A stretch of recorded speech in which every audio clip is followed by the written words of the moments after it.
بسم الله الرحمن الرحيم.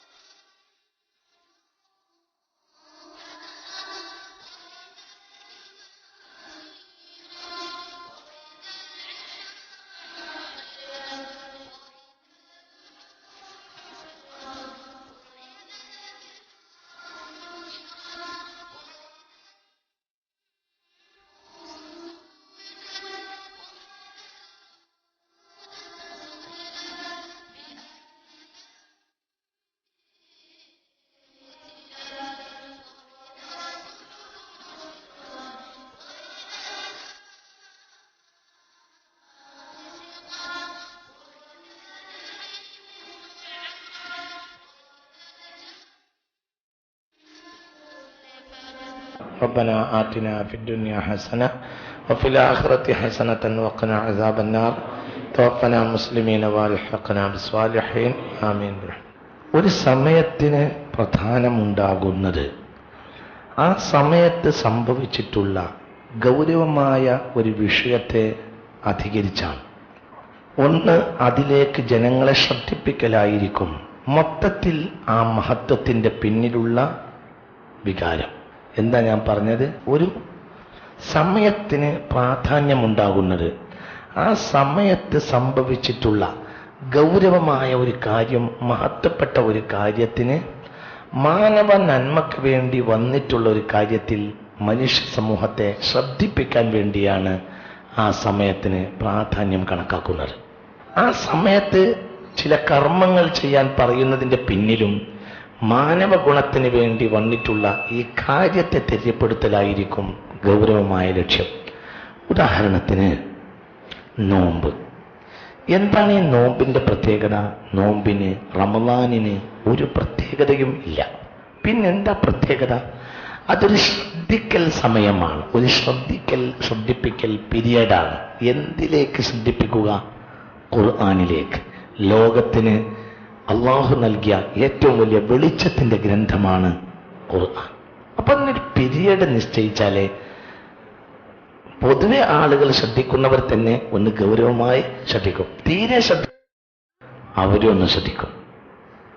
അല്ലാതെ ആ കാലത്ത് തന്നെ നോമ്പ് നോൽക്കുന്നതിൽ ഒരു പ്രത്യേകതയൊന്നുമില്ല. ചാന്ദ്രിക വർഷം സൂര്യനെ ചുറ്റി വരുന്നത് കൊണ്ട് സൂര്യവർഷത്തെ 33 വർഷം കൊണ്ട് തൊട്ടിട്ട് പോകും ചാന്ദ്രിക വർഷം. അപ്പോൾ ഒരു കൊല്ലത്തിൽ നോമ്പ് ജനുവരിയിലാണെങ്കിൽ പിറ്റേത്തെ കൊല്ലത്ത് നോമ്പ് ജനുവരി പകുതിക്ക് ശേഷവും പിറ്റേന്ന് ഫെബ്രുവരി ആവും. ഇങ്ങനെ 33 വർഷം കൊണ്ട് മൊത്തം സൂര്യവർഷത്തെയും ആര് ചുറ്റും? ചന്ദ്രവർഷം ചുറ്റും. അപ്പൊ ഏത് മാസത്തിലും ഇത് വരും. മലയാള മാസക്കണക്കും അങ്ങനെയാണ്. ഋതുഭേദങ്ങൾക്കനുസരിച്ചുള്ള മാസമാണ് മലയാള മാസം, ചാന്ദ്രിക മാസമാണ് അറബി, സൂര്യവർഷമാണ് റോമൻ വർഷം. റോമൻ വർഷമാണ് പിന്നീട് ഇംഗ്ലീഷ് വർഷമായി പരിഷ്കരിച്ചത്. ഇംഗ്ലീഷുകാർക്ക് പ്രത്യേക ഒരു വർഷം കണക്കില്ല. മനസ്സിലായില്ല? ജനുവരി, ഫെബ്രുവരി, മാർച്ച്, ഏപ്രിൽ ഇത് ഇംഗ്ലീഷ് വർഷമല്ല, റോമൻ വർഷമാണ്. ലോകത്ത് ആയിരക്കണക്കായ കൊല്ലം നിലനിന്ന ഒരു സംസ്കാരമാണ് റോമൻ സംസ്കാരം. റോമക്കാരുടെ ഭാഷയാണ്, യവന ഭാഷയാണ് എന്ത്? ജനുവരി, ഫെബ്രുവരി, മാർച്ച്, ഏപ്രിൽ. അത് പിന്നെ സൂര്യവർഷമാക്കി തീർക്കുകയാണ് ചെയ്തത്. അത് പിന്നെ ക്രിസ്തു വർഷമാക്കി. സത്യത്തിൽ റോമക്കാരുടെ പ്രധാന ആരാധനാമൂർത്തി അവർ ക്രിസ്തുമതം വിശ്വസിക്കുന്നത് വരെയും സൂര്യനായിരുന്നു. അപ്പോൾ ഈ ചന്ദ്രവർഷത്തിൻ്റെ ഈ സമയങ്ങളിൽ റമളാൻ ചിലപ്പോൾ ജനുവരിയിൽ വരും, ചിലപ്പോൾ കന്നിമാസത്തിൽ വരും, ചിലപ്പോൾ മകരത്തിൽ വരും. അപ്പോൾ ഋതുക്കൾക്കനുസരിച്ച് ഇങ്ങനെ മനുഷ്യന്റെ ശരീരം ഋതുഭേദങ്ങൾക്കനുസരിച്ചാണ് വ്യത്യാസപ്പെടുക. ഈ ഋതുക്കൾക്കനുസരിച്ച് 33 കൊല്ലം കൊണ്ട് എന്തും വരും. ഇങ്ങനെ റമളാനും ഇങ്ങനെ ചുറ്റി വരും. അപ്പോൾ പിന്നെ ആ കാലത്തിനൊരു പ്രത്യേകതയുമില്ല. വേനൽക്കും ചിലപ്പോൾ റമളാൻ വരും, വർഷത്തും വരും. നല്ലപോലെ ജനങ്ങളെ ദാഹിപ്പിച്ചിട്ട് പഠിപ്പിക്കാനാണെങ്കിൽ ദാഹം തീരല്ലാത്ത കാലത്തും റമളാൻ വരും.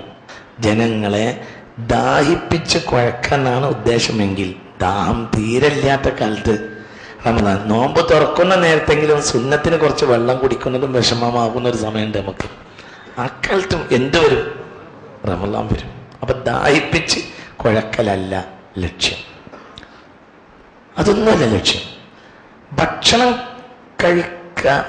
വിശപ്പിച്ച് കുഴക്കലുമല്ല മൗലികമായ ലക്ഷ്യം. എന്തുകൊണ്ട്? ചില പ്രദേശങ്ങളിൽ 18 മണിക്കൂർ പകല് വരും, 6 മണിക്കൂർ രാത്രി വരും, തിരിച്ചും വരും. 18 മണിക്കൂർ രാത്രി വരും, 6 മണിക്കൂർ പകല് വരും. നോമ്പ് എത്രയേ ഉള്ളൂ? നിങ്ങളിവിടെ ഇല്ല. അപ്പൊ അവരെ സംബന്ധിച്ചിടത്തോളം വിശക്കുന്ന പ്രശ്നമില്ല. നമ്മളൊരു വിദ്യാർത്ഥി, നമ്മളെ ക്ലാസ്സിൽ കുറെ കൊല്ലങ്ങളായുള്ള ഒരു വിദ്യാർത്ഥി ഇപ്പൊ യൂറോപ്പിലാണ്, ലെസ്ബനിലാണ്. ലെസ്ബൻ എന്ന് പറഞ്ഞാൽ ഈ പോർച്ചുഗലിന്റെ ക്യാപിറ്റലാണ്. പോർച്ചുഗലിന്റെ ക്യാപിറ്റൽ ലെസ്ബനിലാണ്. വേറെ നമ്മളെ ക്ലാസ്സിൽ പങ്കെടുക്കുന്ന ഒരാളുണ്ട്, കാപ്പാട്ടുകാരൻ നാസർ. അവന് ഫ്രാങ്ക്ഫർട്ടിലാണ്, ജർമ്മനിയുടെ തലസ്ഥാനാണ് ഫ്രാങ്ക്ഫർട്ട്. അപ്പോൾ അവർ ഇക്കൊല്ലത്തെ നോമ്പിനെ പറ്റി എന്നോട് പറയും. അപ്പോൾ അവിടുത്തെ ക്ലൈമറ്റ് ചെയ്യുന്ന ഇക്കൊല്ലത്തെ നോമ്പ് അവർക്ക് 4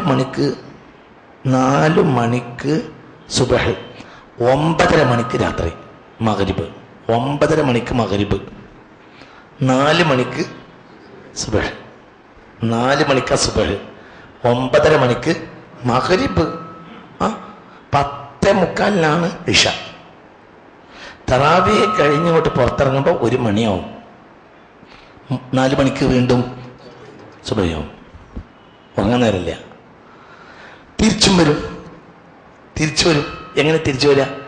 10 മണി 10:30 മണിക്കൊക്കെ സുബഹി ഇങ്ങോട്ടും വരും. അങ്ങനെ വരുമ്പോൾ തിരിച്ചു വരുന്ന ഒരു കാലത്ത് 33 വർഷം കൊണ്ട് മൊത്തം അവർക്കും ചുറ്റും ചന്ദ്രവർഷം. അപ്പോഴുള്ള വിഷയം എന്താ വെച്ചെങ്കിൽ അവർക്ക് എന്ത് വരും? ഇപ്പോൾ അവർക്ക് രാത്രി കിട്ടുന്നത് 5-6 മണിക്കൂറാണ്. അങ്ങനെ അവർക്ക് എന്തും കിട്ടും, പകലും കിട്ടും. അപ്പോൾ സുബഹി മുതൽ മഗ്രിബ് വരെയല്ലേ എന്തുള്ളൂ? നോമ്പുള്ളൂ. അപ്പൊ ആ കാലത്ത് അവർക്ക് ക്ഷീണം ഉണ്ടാവില്ല. ആകെ നോമ്പ് എത്ര മണിക്കൂറാണ് അവർക്ക്? 60. മൊത്തം ജനങ്ങളെ വിഷമിപ്പിച്ച് ക്ഷീണിപ്പിക്കുക എന്നുമല്ല അതിൻ്റെ ആത്യന്തികമായ ലക്ഷ്യം. പിന്നെന്താ ലക്ഷ്യം? ലക്ഷ്യം നോമ്പ് സംബന്ധമായ ആയത്തിൽ പറഞ്ഞിട്ടുണ്ട്. ഷുഹൂറു റമളാൻ അല്ലദീ ഉൻസില ഫീഹിൽ ഖുർആൻ ഹുദൽ ലിന്നാസ്. മാനവ സമൂഹത്തിന് മാർഗനിർദ്ദേശമായിട്ട് വിശുദ്ധ ഖുർആൻ വന്നപ്പോൾ ഫമൻ ഷഹിദ മിൻകും അശ്ശഹ്റ ഫല്യസുംഹു, ആ മാസത്തിൽ ഹാജറുള്ളവരെല്ലാം നോമ്പനുഷ്ഠിക്കുക. എന്തിലേക്ക് ചിന്തിപ്പിക്കാൻ വേണ്ടി? ഖുർആനിലെ ബസ്. അപ്പം റമളാൻ നോമ്പിന്റെ മൗലികമായ ലക്ഷ്യം നമ്മളെ എന്തിലെത്തിക്കലാണ്? ഖുർആൻ. എന്തിനാ ഖുർആനിലെത്തുന്നത്? അത് ഹുദല്ലിന്നാസ്, മാനവ ജനകോടികൾക്ക് നേരിന്റെ ദർപ്പണമാണ്, വെളിച്ചമാണ്. എന്ത്? ഖുർആൻ. അള്ളാഹു അതിൽ നമ്മെ എത്തിക്കട്ടെ. റമളാൻ എന്നത് ഒരു ശ്രദ്ധ ക്ഷണിക്കലാണ്. എന്തിലേക്ക്? ഖുർആനിലേക്ക്. എന്നതുപോലെ ഒരു സമയത്ത് ഒരു കാര്യം കൊടുക്കുമ്പോൾ എന്തിനാണ്? അതിലേക്കൊന്ന് നിങ്ങൾ ശ്രദ്ധിപ്പിക്കുകയാണ്. അത് ശ്രദ്ധിപ്പിക്കുക. ഉദാഹരണം പറയാം, ഒക്ടോബർ 2 എന്ന് പറഞ്ഞാൽ എല്ലാവരും കത്തിയെടുക്കും.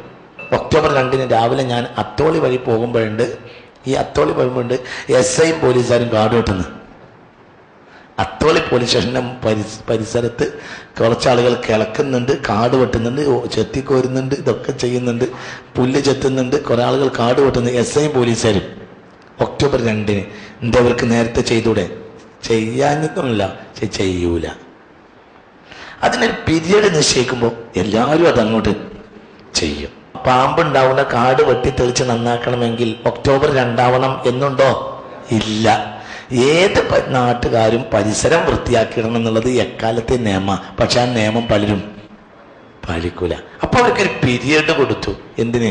ആ പീരിയഡെങ്കിലും അവർ ആ കാര്യം ഒന്ന് ചെയ്യാൻ വേണ്ടി. എന്നതുപോലെ എപ്പോഴും ഖുർആനിലേക്ക് ശ്രദ്ധിക്കണം. പക്ഷേ നമ്മളെ തിരക്കിൻ്റെ ഇടയിലും ഓഫലത്തിലും നമ്മൾ പരപ്പരും ശ്രദ്ധിക്കും. അപ്പൊ പീരിയഡ് തന്നു, നോമ്പ് 1 മുതൽ 30 വരെ. അതിന് വലിയ കൂലിയും തരും. ആ കൂലി കണ്ടിട്ടെങ്കിലും നമ്മൾ അതിലേക്ക് ശ്രദ്ധിക്കും. അല്ലാഹു തൗഫീഖ് തരട്ടെ. എന്നതുപോലെ ഖുർആനിലെ ജീവിതം സ്വാംശീകരിക്കാനും അതിന് മാതൃകയാക്കാനുമുള്ള ഒരു പീരിയഡാണ് ദുൽഹജ്ജ് 1 മുതൽ 13 വരെ. ബസ്. നിയമങ്ങൾ, മാർഗദർശനങ്ങൾ ഇതൊക്കെയാണ് ഖുർആനെങ്കിൽ അതിൻ്റെ മാതൃകയായി മുഹമ്മദ് നബിക്ക് മുമ്പ് കടന്നു പോയ ആളാണ് സയ്യിദ്ന ഇബ്രാഹിം. ഇബ്രാഹിം എന്നാൽ ഖുർആനിൻ്റെ നേർപുസ്തകമാണ്, ജീവിതം. ആർക്ക് മുമ്പുള്ള? മുഹമ്മദ് മുസ്തഫ സ്വല്ലല്ലാഹു അലൈഹി വസല്ലമ തങ്ങൾക്ക് മുമ്പുള്ള ഖുർആനിൻ്റെ മാതൃകയായ ഒരു നേർപുസ്തകമാണ് ആര്? ഇബ്രാഹിം. ബസ്, അത് തന്നെ. കാരണം ഖുർആൻ അടിക്കടി പറയുന്നത് നിങ്ങൾ ഇബ്രാഹിമിനെ അനുധാവനം ചെയ്യണം എന്നാണ്. ഖുർആൻ ഇറങ്ങുന്നതിന് മുമ്പ് തന്നെ ജീവിതത്തിൽ വരച്ചു കാട്ടിയ ഒരാളായതുകൊണ്ടാണ് ഖുർആൻ നിങ്ങൾ ഇബ്രാഹിമിനെ അനുധാവനം ചെയ്യണം എന്ന് അടിക്കടി പറയുന്നത്. എത്ര തവണയാണ് അത് പറഞ്ഞത്? അനിത്തബിഅ മില്ലത ഇബ്രാഹിം, നിങ്ങളെല്ലാവരും ഇബ്രാഹിമിനെ പിൻപറ്റുക.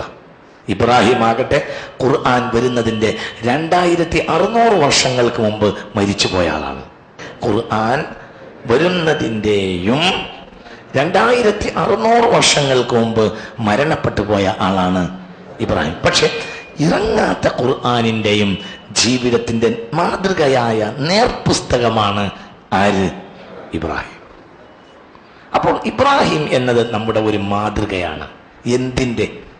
6000 ചില്ലാനം ആയത്തുകളുള്ള ഖുർആനിൻ്റെ ഒരു മാതൃകായോഗ്യനായ ആളാണ് മുഹമ്മദ് നബിക്ക് മുമ്പ് സ്വല്ലല്ലാഹു അലൈഹി വസല്ലം. ആര്?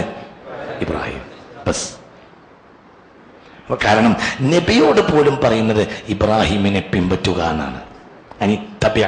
ഇത്തബിഅ ഏകവചനമാണ്. ഇത്തബിഅ, മുഹമ്മദ് നബിയെ നിങ്ങൾ പിൻപറ്റുക. ആരെ? ഇബ്രാഹിമിനെ. മഹാൻ മുഹമ്മദ് നബിയാണ്. പക്ഷേ മഹാൻ മുഹമ്മദ് നബിയാണ്. ആരെക്കാൾ? ഇബ്രാഹിം നബിയേക്കാൾ മുഹമ്മദ് നബി മഹാനാണെങ്കിലും പിൻഗാമി മുൻഗാമിയെ പിൻപറ്റണം. മുൻഗാമിക്ക് എപ്പോഴും മാറ്റമുണ്ടാവും. മുൻഗാമി ചെറിയ ആളാണെങ്കിലും പിൻഗാമി വലിയ ആളാണെങ്കിലും ചില നിയമങ്ങൾ കൊണ്ട് മാതൃക കാണിക്കും. ആര്? ബാപ്പ. ആ നിയമങ്ങളെ അനുസരിക്കാനും ബാപ്പ കൽപ്പിക്കും. പിന്നെ ആ നിയമങ്ങൾ അനുസരിക്കും ആര്? മകൻ. അനുസരിച്ച് ബാപ്പ എന്നതിനേക്കാൾ വലിയ ദർജയിൽ ഈ നിയമം അനുസരിക്കും ആര്? മകൻ. അപ്പം മകൻ എവിടെയോ എത്തും. പക്ഷേ മകൻ ഈ നിയമം അനുസരിക്കാൻ മകന്റെ മാനദണ്ഡം ബാപ്പയാണ്. സ്ഥാനത്താൽ മഹാൻ മുഹമ്മദ് മുസ്തഫ തങ്ങൾ ആണെങ്കിലും മുഹമ്മദ് നബിക്ക് പോലും ഈ മാതൃക കാണിച്ച ലോകത്തെ ആൾ ഇബ്രാഹിമാണ് അലൈഹിസ്സലാം. മനസ്സിലായില്ലേ? നിങ്ങൾക്കൊരു ചോദ്യം ഉണ്ടാകാം, ഇബ്രാഹിം നബി മുഹമ്മദ് നബിയേക്കാൾ മഹാനാണോ? അല്ല, ഒരിക്കലുമല്ല. പക്ഷെ നേരത്തെ വന്ന ആളാണ്. ഈ നിയമങ്ങളെ ലോകത്ത് ഇങ്ങനെ കാണിച്ചു തന്ന ആളാണ് ആര്? ഇബ്രാഹിം. പക്ഷെ പിന്നെ ആ നിയമം അനുസരിച്ച് വന്ന കാര്യത്തിൽ ഇബ്രാഹിം നബിയേക്കാൾ മേലെ എത്തിയ ആര്? മുഹമ്മദ്. എന്നാലും മുൻഗാമി എന്ന നിലയിൽ അനുധാവനം ചെയ്യേണ്ടത് മുഹമ്മദ് നബിയും ആരെയാണ്? ഇബ്രാഹിം നബിയാണ്. അല്ലാഹു നാഫിയായ ഇൽമിനെ തരട്ടെ. അപ്പോൾ ഖുർആനിന്റെ നിയമങ്ങൾക്ക് ഒരു മാതൃകയുടെ വ്യക്തിയാണ് ആര്? ഇബ്രാഹിം. ഇവിടെ നമ്മൾ പഠിക്കുന്ന പാഠം, മനുഷ്യൻ ബഹുമാനിയായാൽ അതിരില്ല, മനുഷ്യൻ നിന്ദ്യനായാലും അതിരില്ല. ഇതാണ് ഈ സമയത്തെ പാഠം. എന്ത്? ദുൽഹജ്ജ് 1 മുതൽ 13 വരെയുള്ള ദിവസങ്ങളിലെ പാഠം. മനുഷ്യൻ ഉന്നതനായാൽ പരിധിയില്ല, മനുഷ്യൻ നിന്ദ്യനായാലും പരിധിയില്ല. വലഖദ് കറംനാ ബനി ആദം. അതിൻ്റെ കൃത്യമായ ഒരു ആവിഷ്കാരാണ് ഇബ്രാഹിം അലൈഹിസ്സലാം. മനുഷ്യൻ ഉന്നതനായാൽ അതിരില്ല. ഇതാ വലഖദ് കറംനാ ബനി ആദം. മനുഷ്യനെ അള്ളാഹു ബഹുമാനിച്ചു. എത്രത്തോളം? വഹമൽനാഹും ഫിൽ ബർരി വൽ ബഹ്രി വറസഖ്നാഹും മിന ത്വയ്യിബാത്ത്. സത്യത്തിൽ വഹമൽന എന്ന് പറഞ്ഞത് വല്ലാത്തൊരു വാക്കാ. വഹമൽനാഹും, മനുഷ്യനെ നാം ബഹുമാനിച്ചു. വഹമൽനാഹും, മനുഷ്യരെ നാം വഹിക്കുകയും ചെയ്തു. വഹിപ്പിച്ചു എന്നാ പറയേണ്ടത്. പക്ഷെ പറഞ്ഞത് അള്ളാഹ് പറഞ്ഞു, ഞാൻ വഹിച്ചു. കരയെ കൊണ്ടും കടലിനെ കൊണ്ടും മനുഷ്യനെ ഞാൻ ചുമപ്പിച്ചു എന്ന് പറയുന്നതിന് പകരം കരയിലും കടലും മനുഷ്യനെ ഞാൻ ചുമന്നു എന്നാ. അപ്പൊ അവന് അത്ര ആയിരിക്കും. ഭയങ്കരല്ലേ ആ വാക്ക്? മനസ്സിലായില്ല? പ്രയോഗം ആലങ്കാരികാണെങ്കിലും അതിൻ്റെ ഒരു മനോഹര ചൈതന്യം നമുക്ക് പറയാൻ കഴിയില്ല. മനസ്സിലായില്ല? വലഖദ് കറംനാ ബനിയാ വഹമൽനാഹു വഅഹ്മൽനാഹു എന്നാ പറയേണ്ടത്. അവരെ നാം കരയെ കൊണ്ടും കടലിനെ കൊണ്ടും വഹിപ്പിച്ചു എന്ന് പറയുന്നതിന് പകരം പറഞ്ഞത് വഹമൽനാഹും, മനുഷ്യകുലത്തെ നാം വഹിച്ചു, ഫിൽ ബർരി, കരയിലും, വൽ ബഹരി, കടലിലും നാം വഹിച്ചു. അതായത് മനുഷ്യന്റെ മേലെ ഇനി ഒരു ജനതയും ഇല്ല. അത്രയും മേലെയാണ് അവർ, അത്രയും മേലെയാണ്. നിന്നരായതിന് പരിധിയില്ല. വലഖദ് ദറഅനാ ലിജഹന്നമ കസീറൻ മിനൽ ജിന്നി വൽ ഇൻസ് ലഹും ഖുലൂബുൻ ലാ യഫ്ഖഹൂന ബിഹാ വലഹും അഅ്യുനുൻ ലാ യബ്സിറൂന ബിഹാ വലഹും ആദാനുൻ ലാ യസ്മഊന ബിഹാ ഉലൈക കൽ അൻആമി വൽഹും അളൽ. മനുഷ്യർ നിന്നരായാൽ അവർ മൃഗത്തെ പോലെയാണ്. ബൽഹും അളൽ, മൃഗത്തെക്കാൾ അതപ്പതിക്കും. പിന്നെ എത്ര ആരെപ്പോലെ എന്ന് പിന്നെ പറഞ്ഞില്ല. കാരണം പിന്നെ മനുഷ്യന്റെ അധപ്പതനത്തിന് പറയാൻ പറ്റിയ ഒരാൾ ഇല്ല. നായയിൽ പോലും പാഠങ്ങളുണ്ട്. നായ എന്ന് പറഞ്ഞാൽ ഷാക്കിറാണ്. ഒരു മൂമിനായ മനുഷ്യന് നായയുടെ സ്വഭാവം ഉണ്ടായാൽ മതി എന്ന് പറയുന്നുണ്ട്. നായയുടെ സ്വഭാവം ഷാക്കിറ. നായ ഭയങ്കര നന്ദിയ, സ്വാബിറ. ഭക്ഷണം വെച്ചാൽ ഒരു മിസ്കിൻ എന്നെ ഇരിക്കുന്നത് പോലെ ദൂരെ പോയിരിക്കും. സമ്മതം കൊടുത്താലേ നായ കഴിക്കുള്ളൂ. ഇത് നായയുടെ സ്വഭാവമാണ്. നായക്ക് ഭക്ഷണം കൊടുക്കുന്ന ആളുണ്ടെങ്കിൽ നായ ദൂരെ പോയ കൽ മിസ്കീനി സ്വാബിരി, അൽ കൽബു കൽ മിസ്കീനി സ്വാബിരി. ക്ഷമിച്ച് തനിക്ക് കിട്ടുന്നത് വരെ ദൂരെ പോയി കാത്തിരിക്കുന്ന മിസ്കീൻ്റെ സ്വഭാവമാണ് ആരുടേത്? നായൻ്റെ സ്വഭാവം. അതിന് പാടുണ്ട്. അപ്പോൾ മനുഷ്യൻ നായ എന്ന് പറയാൻ പറ്റില്ല. നായയിലും ബഹുമാനമുണ്ട്. അതേക്കാൾ അതപ്പതിച്ച ജീവിയാണ് ആര്? മനുഷ്യൻ. അപ്പോൾ പിന്നെ അവന് സമാനമായൊരു ജീവി ഉണ്ടാവില്ല. അള്ളാഹു നമ്മളെ കാക്കട്ടെ. ഈ സമയത്ത് അള്ളാഹു നമ്മളെ പഠിപ്പിക്കണ പാഠം അതാണ്. മനുഷ്യൻ, അള്ളാഹു അവനെ ബഹുമാനിച്ച മനുഷ്യൻ യോഗ്യനായാൽ അവനേക്കാൾ യോഗ്യനായ ഒരാൾ ഇല്ല. ഇത് ചരിത്രത്തിൽ കാണിക്കുകയാണ് ചെയ്തത് ആര്? ഇബ്രാഹിം. ഇത് നമ്മൾ പഠിക്കുക എന്നതാണ് ഈ സമയത്തിന്റെ ലക്ഷ്യം, അല്ലാതെ വേറെ ഒന്നുമല്ല. നമ്മൾ ഗ്രന്ഥം ചുമക്കുന്ന കഴുതകളെ പോലെ ആയിട്ട് ഒരു കാര്യമല്ല. ഉൾക്കൊള്ളാതെ എന്തെങ്കിലും പഠിച്ചിട്ട് ഒരു കാര്യമല്ല. കുറെ ദിക്ർ ചൊല്ലി ആ ദിക്റിനെ അവൻ ഉൾക്കൊണ്ടില്ല, അതിൻ്റെ അർത്ഥമല്ല. അള്ളാഹു നമ്മളെ കാക്കട്ടെ. അപ്പൊ ഈ പീരിയഡ് എന്ന് പറഞ്ഞാൽ അതൊരു സമയമാണ്. ഇതിൽ ഉൾക്കൊള്ളണം. എന്താണ് ഇബ്രാഹിമിൽ നിന്ന് പഠിക്കാനുള്ളത്? മനുഷ്യത്വത്തിന്റെ ഇക്റാമിന് മാനദണ്ഡം 3 കാര്യമാണ്. മനുഷ്യന്റെ ബഹുമാനത്തിന് മാനദണ്ഡം 3 കാര്യം. 1 അസ്സബറു, 2 അശ്ശുക്റു, 3 അൽറിള. അതന്നെ ഇതിന്റെ കൃത്യമായ മാതൃകയാണ് ഇബ്രാഹിം. ബസ് അതാണ് ഇപ്പൊ ഈ 13 ദിവസം നമ്മൾ പഠിക്കേണ്ടത് 3 കാര്യമാണ്. 1 എന്ത്? സബർ, ക്ഷമ. 2 ശുക്ർ, 3 റിള. ഇതിന്റെ ഒരു തൽസ്വരൂപമാണ് ആര്? ഇബ്രാഹിം. ബസ് അത്രേ ഉള്ളൂ. ഇതിനെ സ്വാംശീകരിക്കലാണ് ദീന്. അത് നമ്മളെ ജീവിതത്തിൽ പകർത്തലാണ് ദീന്. വെറുതെ നോമ്പ് വെച്ചിട്ട് കാര്യമല്ല. മനുഷ്യന് ചില മൂല്യങ്ങളുണ്ട്. ആ മൂല്യങ്ങളെ സ്വാംശീകരിക്കുമ്പോഴാണ് അവന്റെ മഹത്വം. ഇവിടെ ഇബ്രാഹിം 3 മൂല്യങ്ങളുടെ ഒരു ജീവിതമാണ് ഇബ്രാഹിമിൻ്റെത്. ഏതാ 3 മൂല്യങ്ങൾ? 1 അസ്സബറു, 2 അശ്ശുക്റു, 3 അരിള. ബസ് അതാണ് ഈമാനും.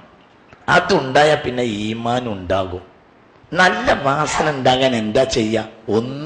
വാസനക്ക് ഒന്നും ചെയ്യാനില്ല. വാസന എന്നുള്ളത് കൈകൊണ്ട് തൊടാനോ പിടിക്കാനോ പറ്റാത്ത സാധന. എന്ത്? തൊടാനും പിടിക്കാനും പറ്റാത്ത സാധനമാണ് എന്ത്? സുഗന്ധം. സുഗന്ധത്തിന് എന്തവൻ ചെയ്യേണ്ടത്? സുഗന്ധത്തെ കൊണ്ടുവരാൻ കഴിയില്ല. പക്ഷെ എന്തിനെ കൊണ്ടുവരാൻ കഴിയും? അത്തർ കൊണ്ടുവരാൻ കഴിയും. അത്തർ സുഗന്ധമല്ല, അത്തറിൽ നിന്ന് ഉണ്ടാകുന്നതാണ് സുഗന്ധം. അപ്പോൾ അത്തർ തേച്ചാൽ മതി, എന്നാ പിന്നെ ഓട്ടോമാറ്റിക്കലി എന്തുണ്ടാവും? സുഗന്ധം ഉണ്ടാവും. എന്നതുപോലെ 3 കാര്യത്തെ സ്വാംശീകരിച്ചാൽ മതി, സ്വാഭാവികമായും എന്തുണ്ടാവും? ഈമാൻ ഉണ്ടാവും. ഇനി ഒന്നും ചെയ്യണ്ട. ഇതില്ലാതെ നമ്മൾ വെറുതെ സത്തറുണ്ടാവണേ, നല്ല വാസന ഉണ്ടാവണേ എന്ന് പറഞ്ഞിട്ട് കാര്യമല്ല. ഈമാനിന്റെ നിദർശനമാണ് ഇബ്രാഹിം. മനുഷ്യന്റെ ബഹുമാനത്തിന്റെ പരമാവധിയുടെ ഉദാഹരണമാണ് ആര്? ഇബ്രാഹിം അലൈഹിസ്സലാം.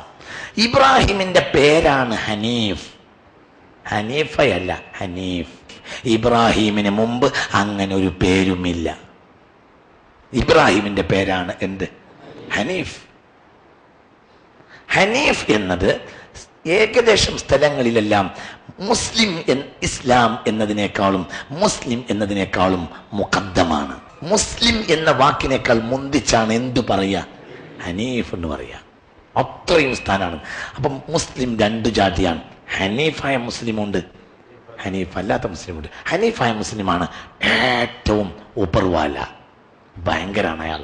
ഏത് മുസ്ലിമായാൽ ഹനീഫ്. ഹനീഫ് എന്ന് പറഞ്ഞാൽ ഇബ്രാഹിമിന്റെ മറ്റൊരു പേരാണ് എന്ത്? ഹനീഫ്. ഹനീഫിന്റെ അർത്ഥം സത്യത്തിലേക്ക് മാത്രം ചേർന്നു നിന്നവൻ എന്നാണ്. സത്യത്തിലേക്ക് ചേർന്ന് നിന്നവൻ. ഈ പേര് ഇബ്രാഹിമിന്റെ പേരാണ്. മാകാന ഇബ്രാഹിമു യഹൂദിയൻ വലാ നസ്വാനിയൻ വലാകിൻ കാന ഹനീഫൻ മുസ്ലിമൻ. ഹനീഫായ മുസ്ലിം, കാനേഷ്മാരി മുസ്ലിം അല്ല, ഹനീഫൻ മുസ്ലിം. ഏത് സന്ദർഭത്തിലും സത്യത്തിന്റെ കൂടെ മാത്രം നിൽക്കുന്ന മുസ്ലിം.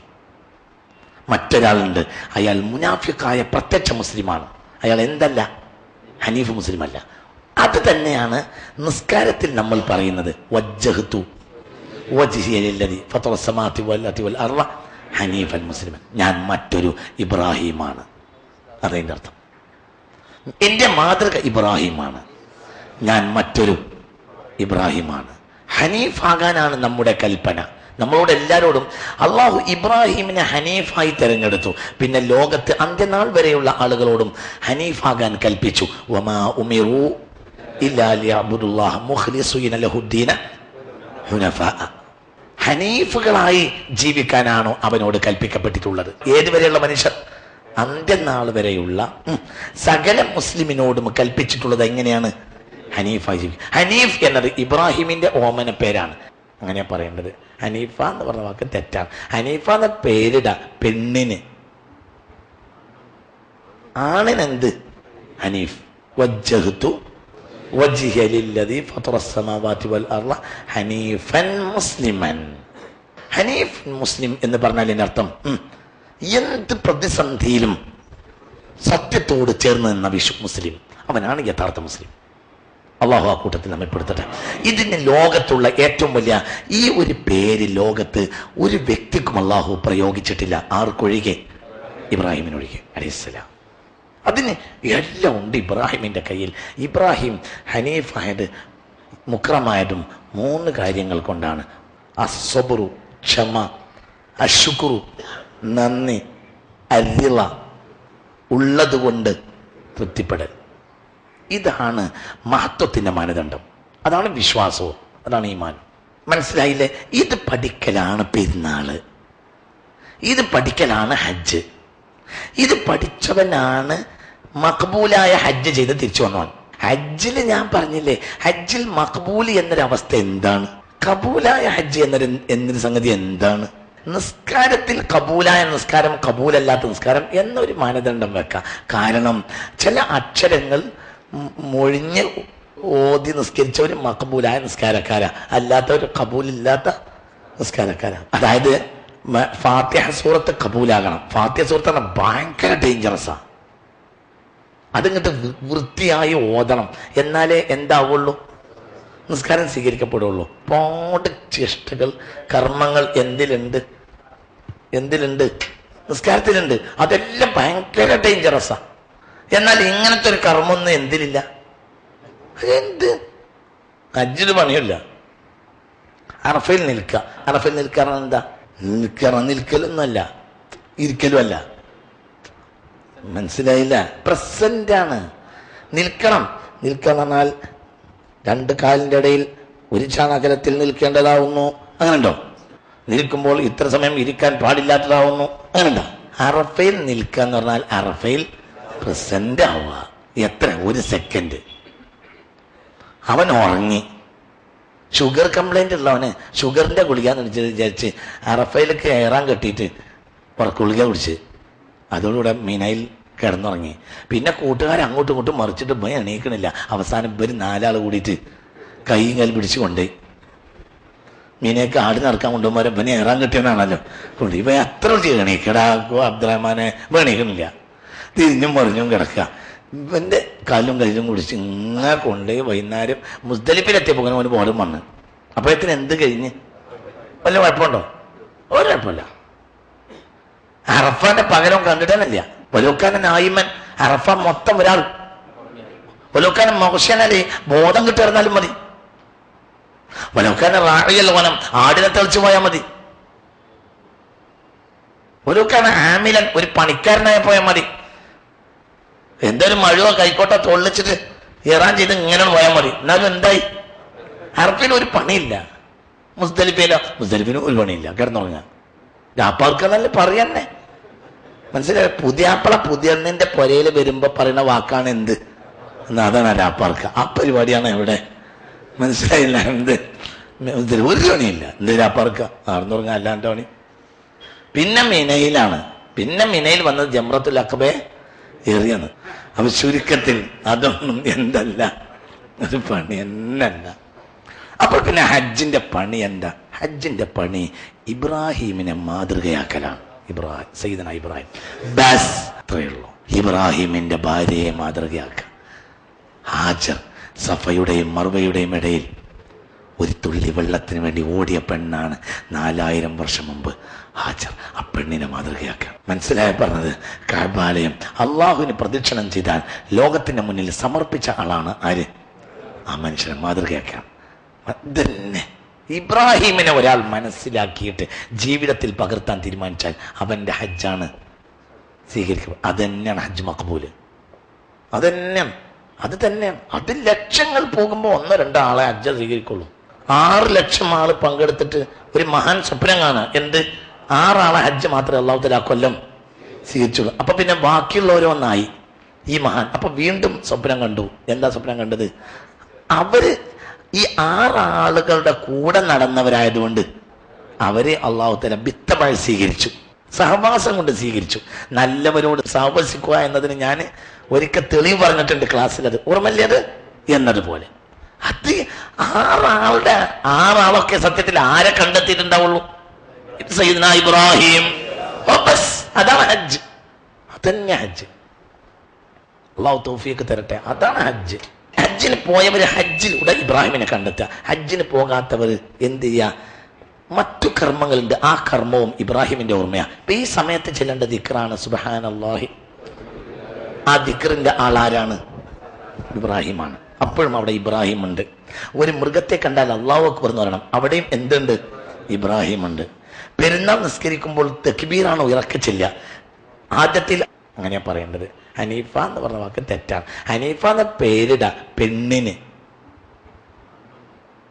ആണിനെന്ത്? ഹനീഫ്. ഹനീഫ് എന്നാണ്. ഹനീഫയല്ല, ഹനീഫ്. മനസ്സിലായില്ലേ?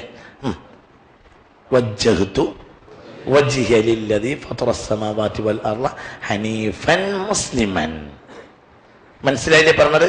ഹനീഫ് മുസ്ലിം എന്ന് പറഞ്ഞാൽ ഇതിനർത്ഥം എന്ത് പ്രതിസന്ധിയിലും സത്യത്തോട് ചേർന്ന് നിന്ന്. ബിസ്മില്ലാഹിർ റഹ്മാനിർ റഹീം.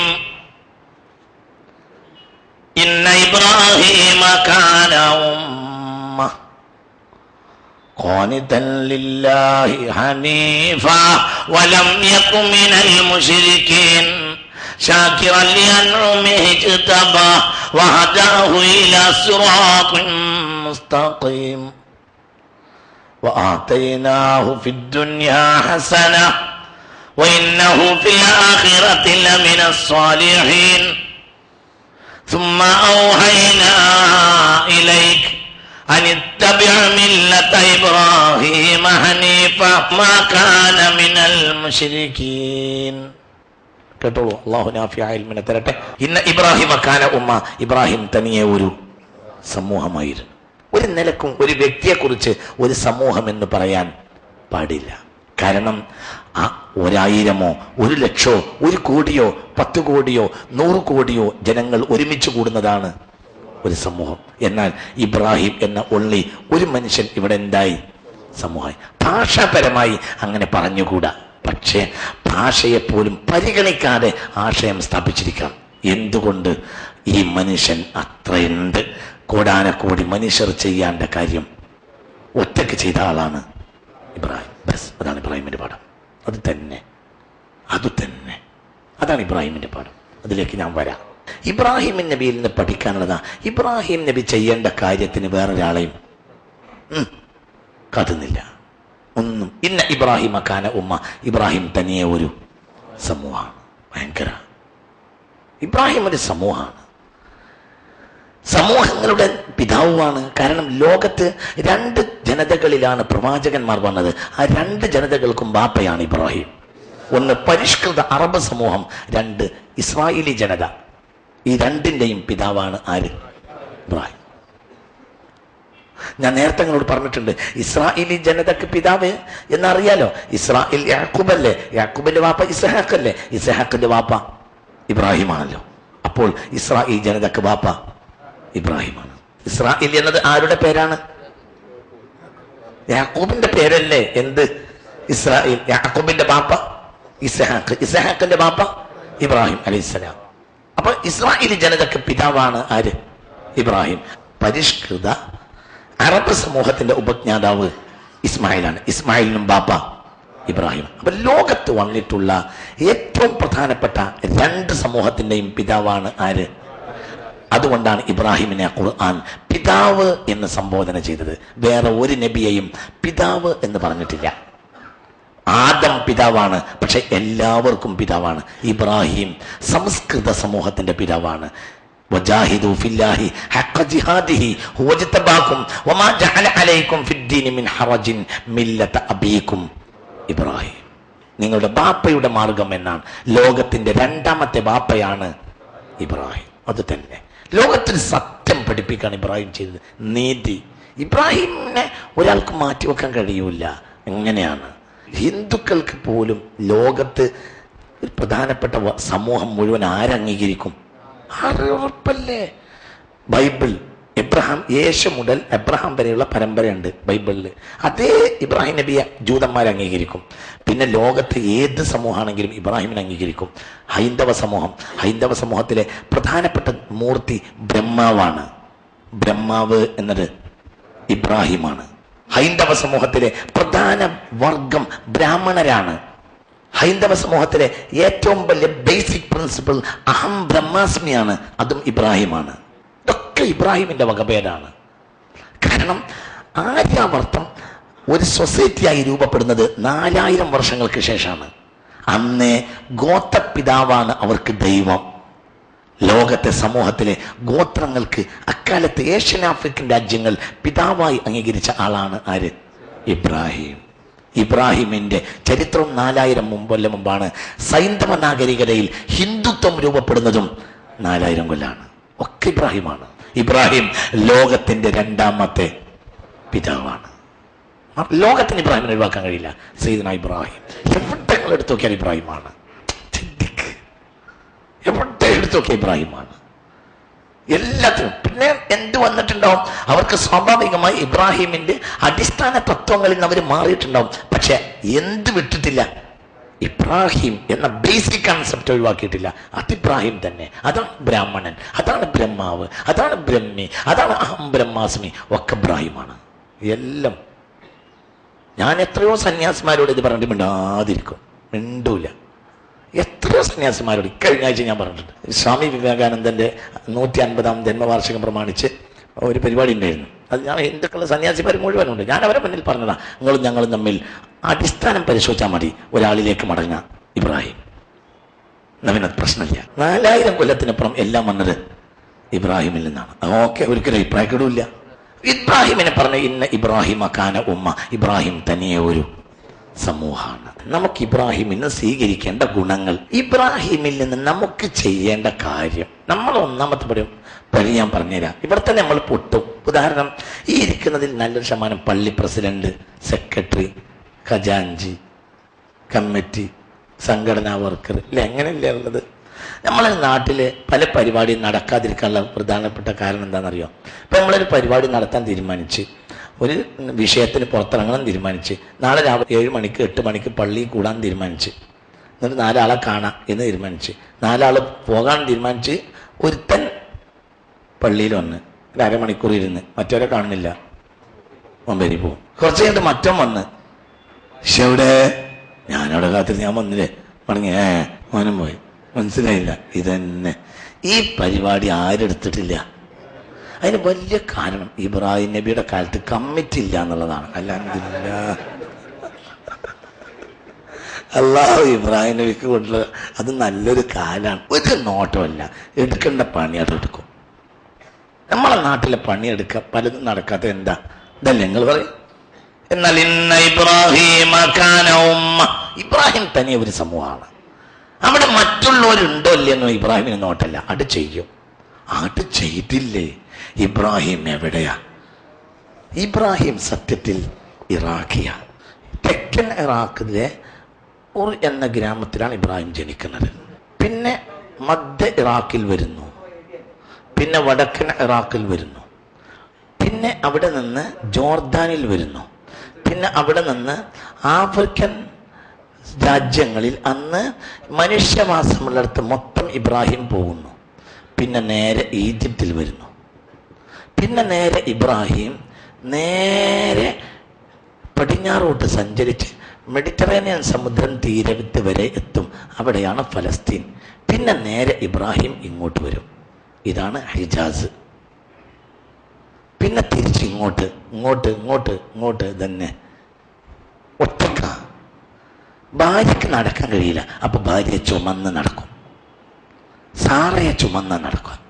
ഭയങ്കര ഇഷ്ടം സാറയോട്. അതുകൊണ്ട് സാരയെ ചുമന്ന് നടക്കും.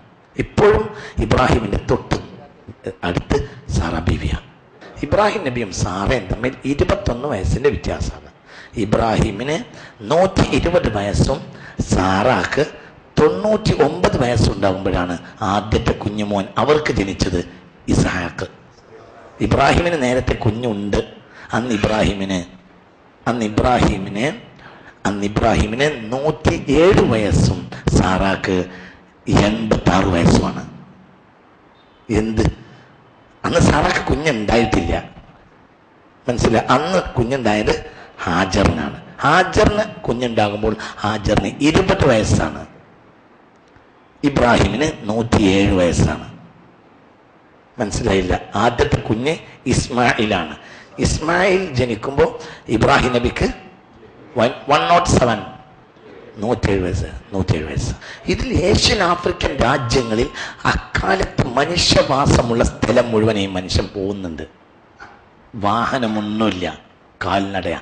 ആ കാലാണ് കഅബാലയത്തിന്റെ മുറ്റത്ത് ഒരു കല്ലിൽ പതിച്ച് ഖിയാമത്ത് നാൾ വരെയുള്ള ജനങ്ങൾക്ക് കാണാൻ വെച്ചത്. അതാണ് മഖാം ഇബ്രാഹിം. തിരിഞ്ഞില്ല. അത് കണ്ടു പോരലാണ് ഹജ്ജ്. അത് കാണുക എന്ന് പറഞ്ഞാൽ മനക്കണ്ണുകൊണ്ട് കാണുക, ഇങ്ങനെ കാണുകയല്ല.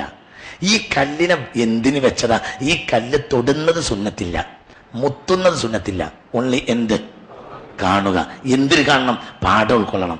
ഈ കല്ലിനെ പറ്റി പറയാ, ഇത് യാഖൂത്തും മിൻ യവാഖീത്തിൽ ജന്ന, സ്വർഗത്തിലെ മാണിക്ക കല്ലാണ്. എന്ത്? ഭൂമിയിലേക്ക് സ്വർഗത്തിൽ നിന്ന് 2 കല്ലിറക്കിയിട്ടുണ്ട്. ഒന്ന് ഹജറുൽ അസ്വദ്, ഒന്ന് മഖാം ഇബ്രാഹിം. മഖാം ഇബ്രാഹിമിന്റെ മുകളിൽ കയറി നിന്നിട്ട് കഅബാലയം പടുക്കാൻ കൽപ്പിച്ചു. പടുക്കാൻ വേണ്ടി കയറി നിൽക്കുക.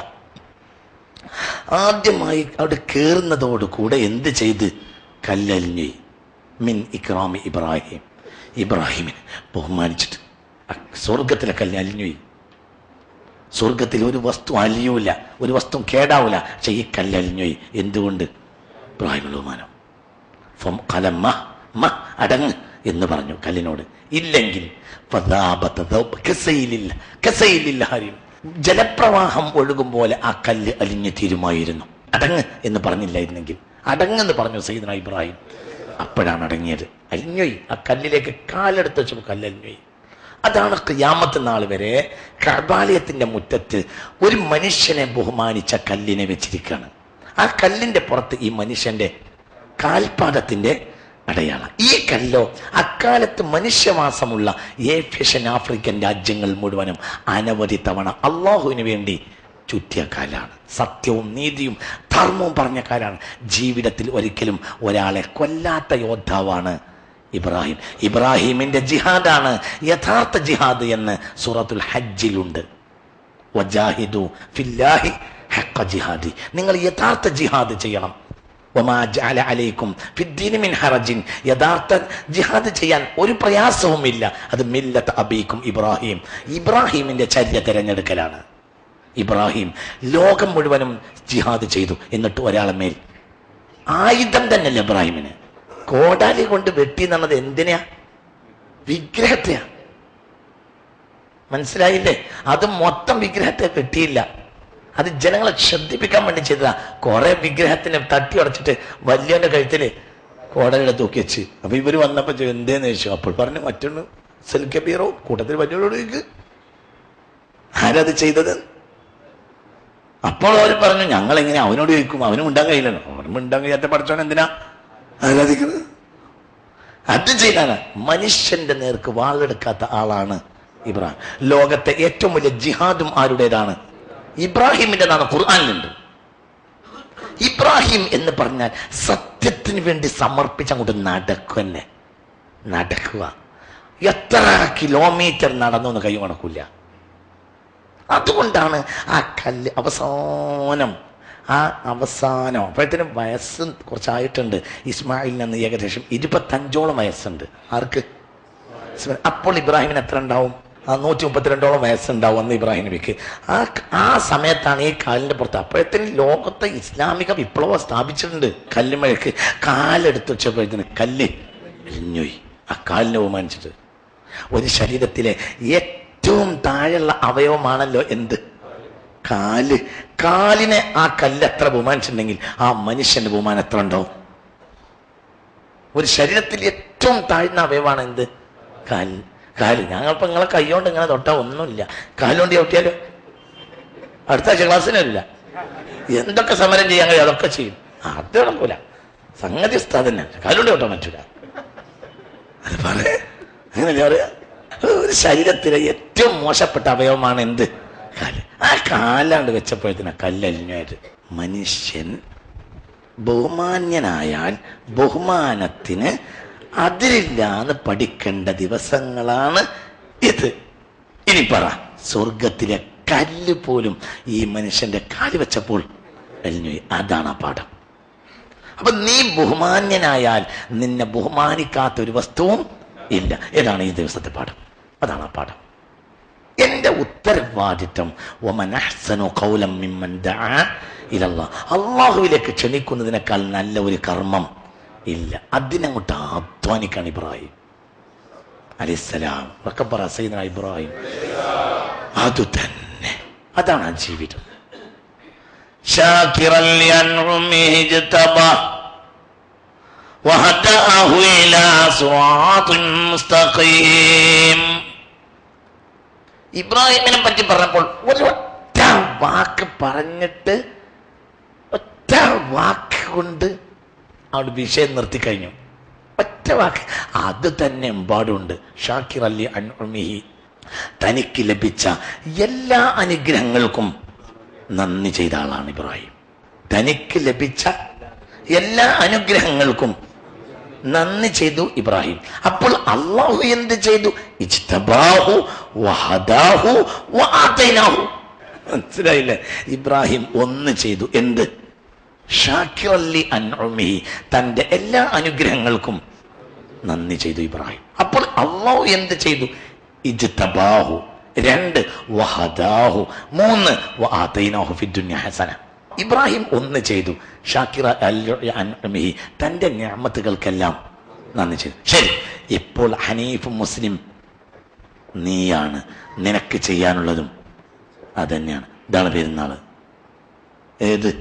അള്ളാഹു എനിക്ക് ചെയ്ത അനുഗ്രഹങ്ങളെ ഈ രാത്രിയെ പിടിച്ചല്ലേ സത്യം ചെയ്തത്. ഒന്നും കൂടെ ആലോചിക്കാൻ പറ്റിയ സമയം രാത്രിയാണ്.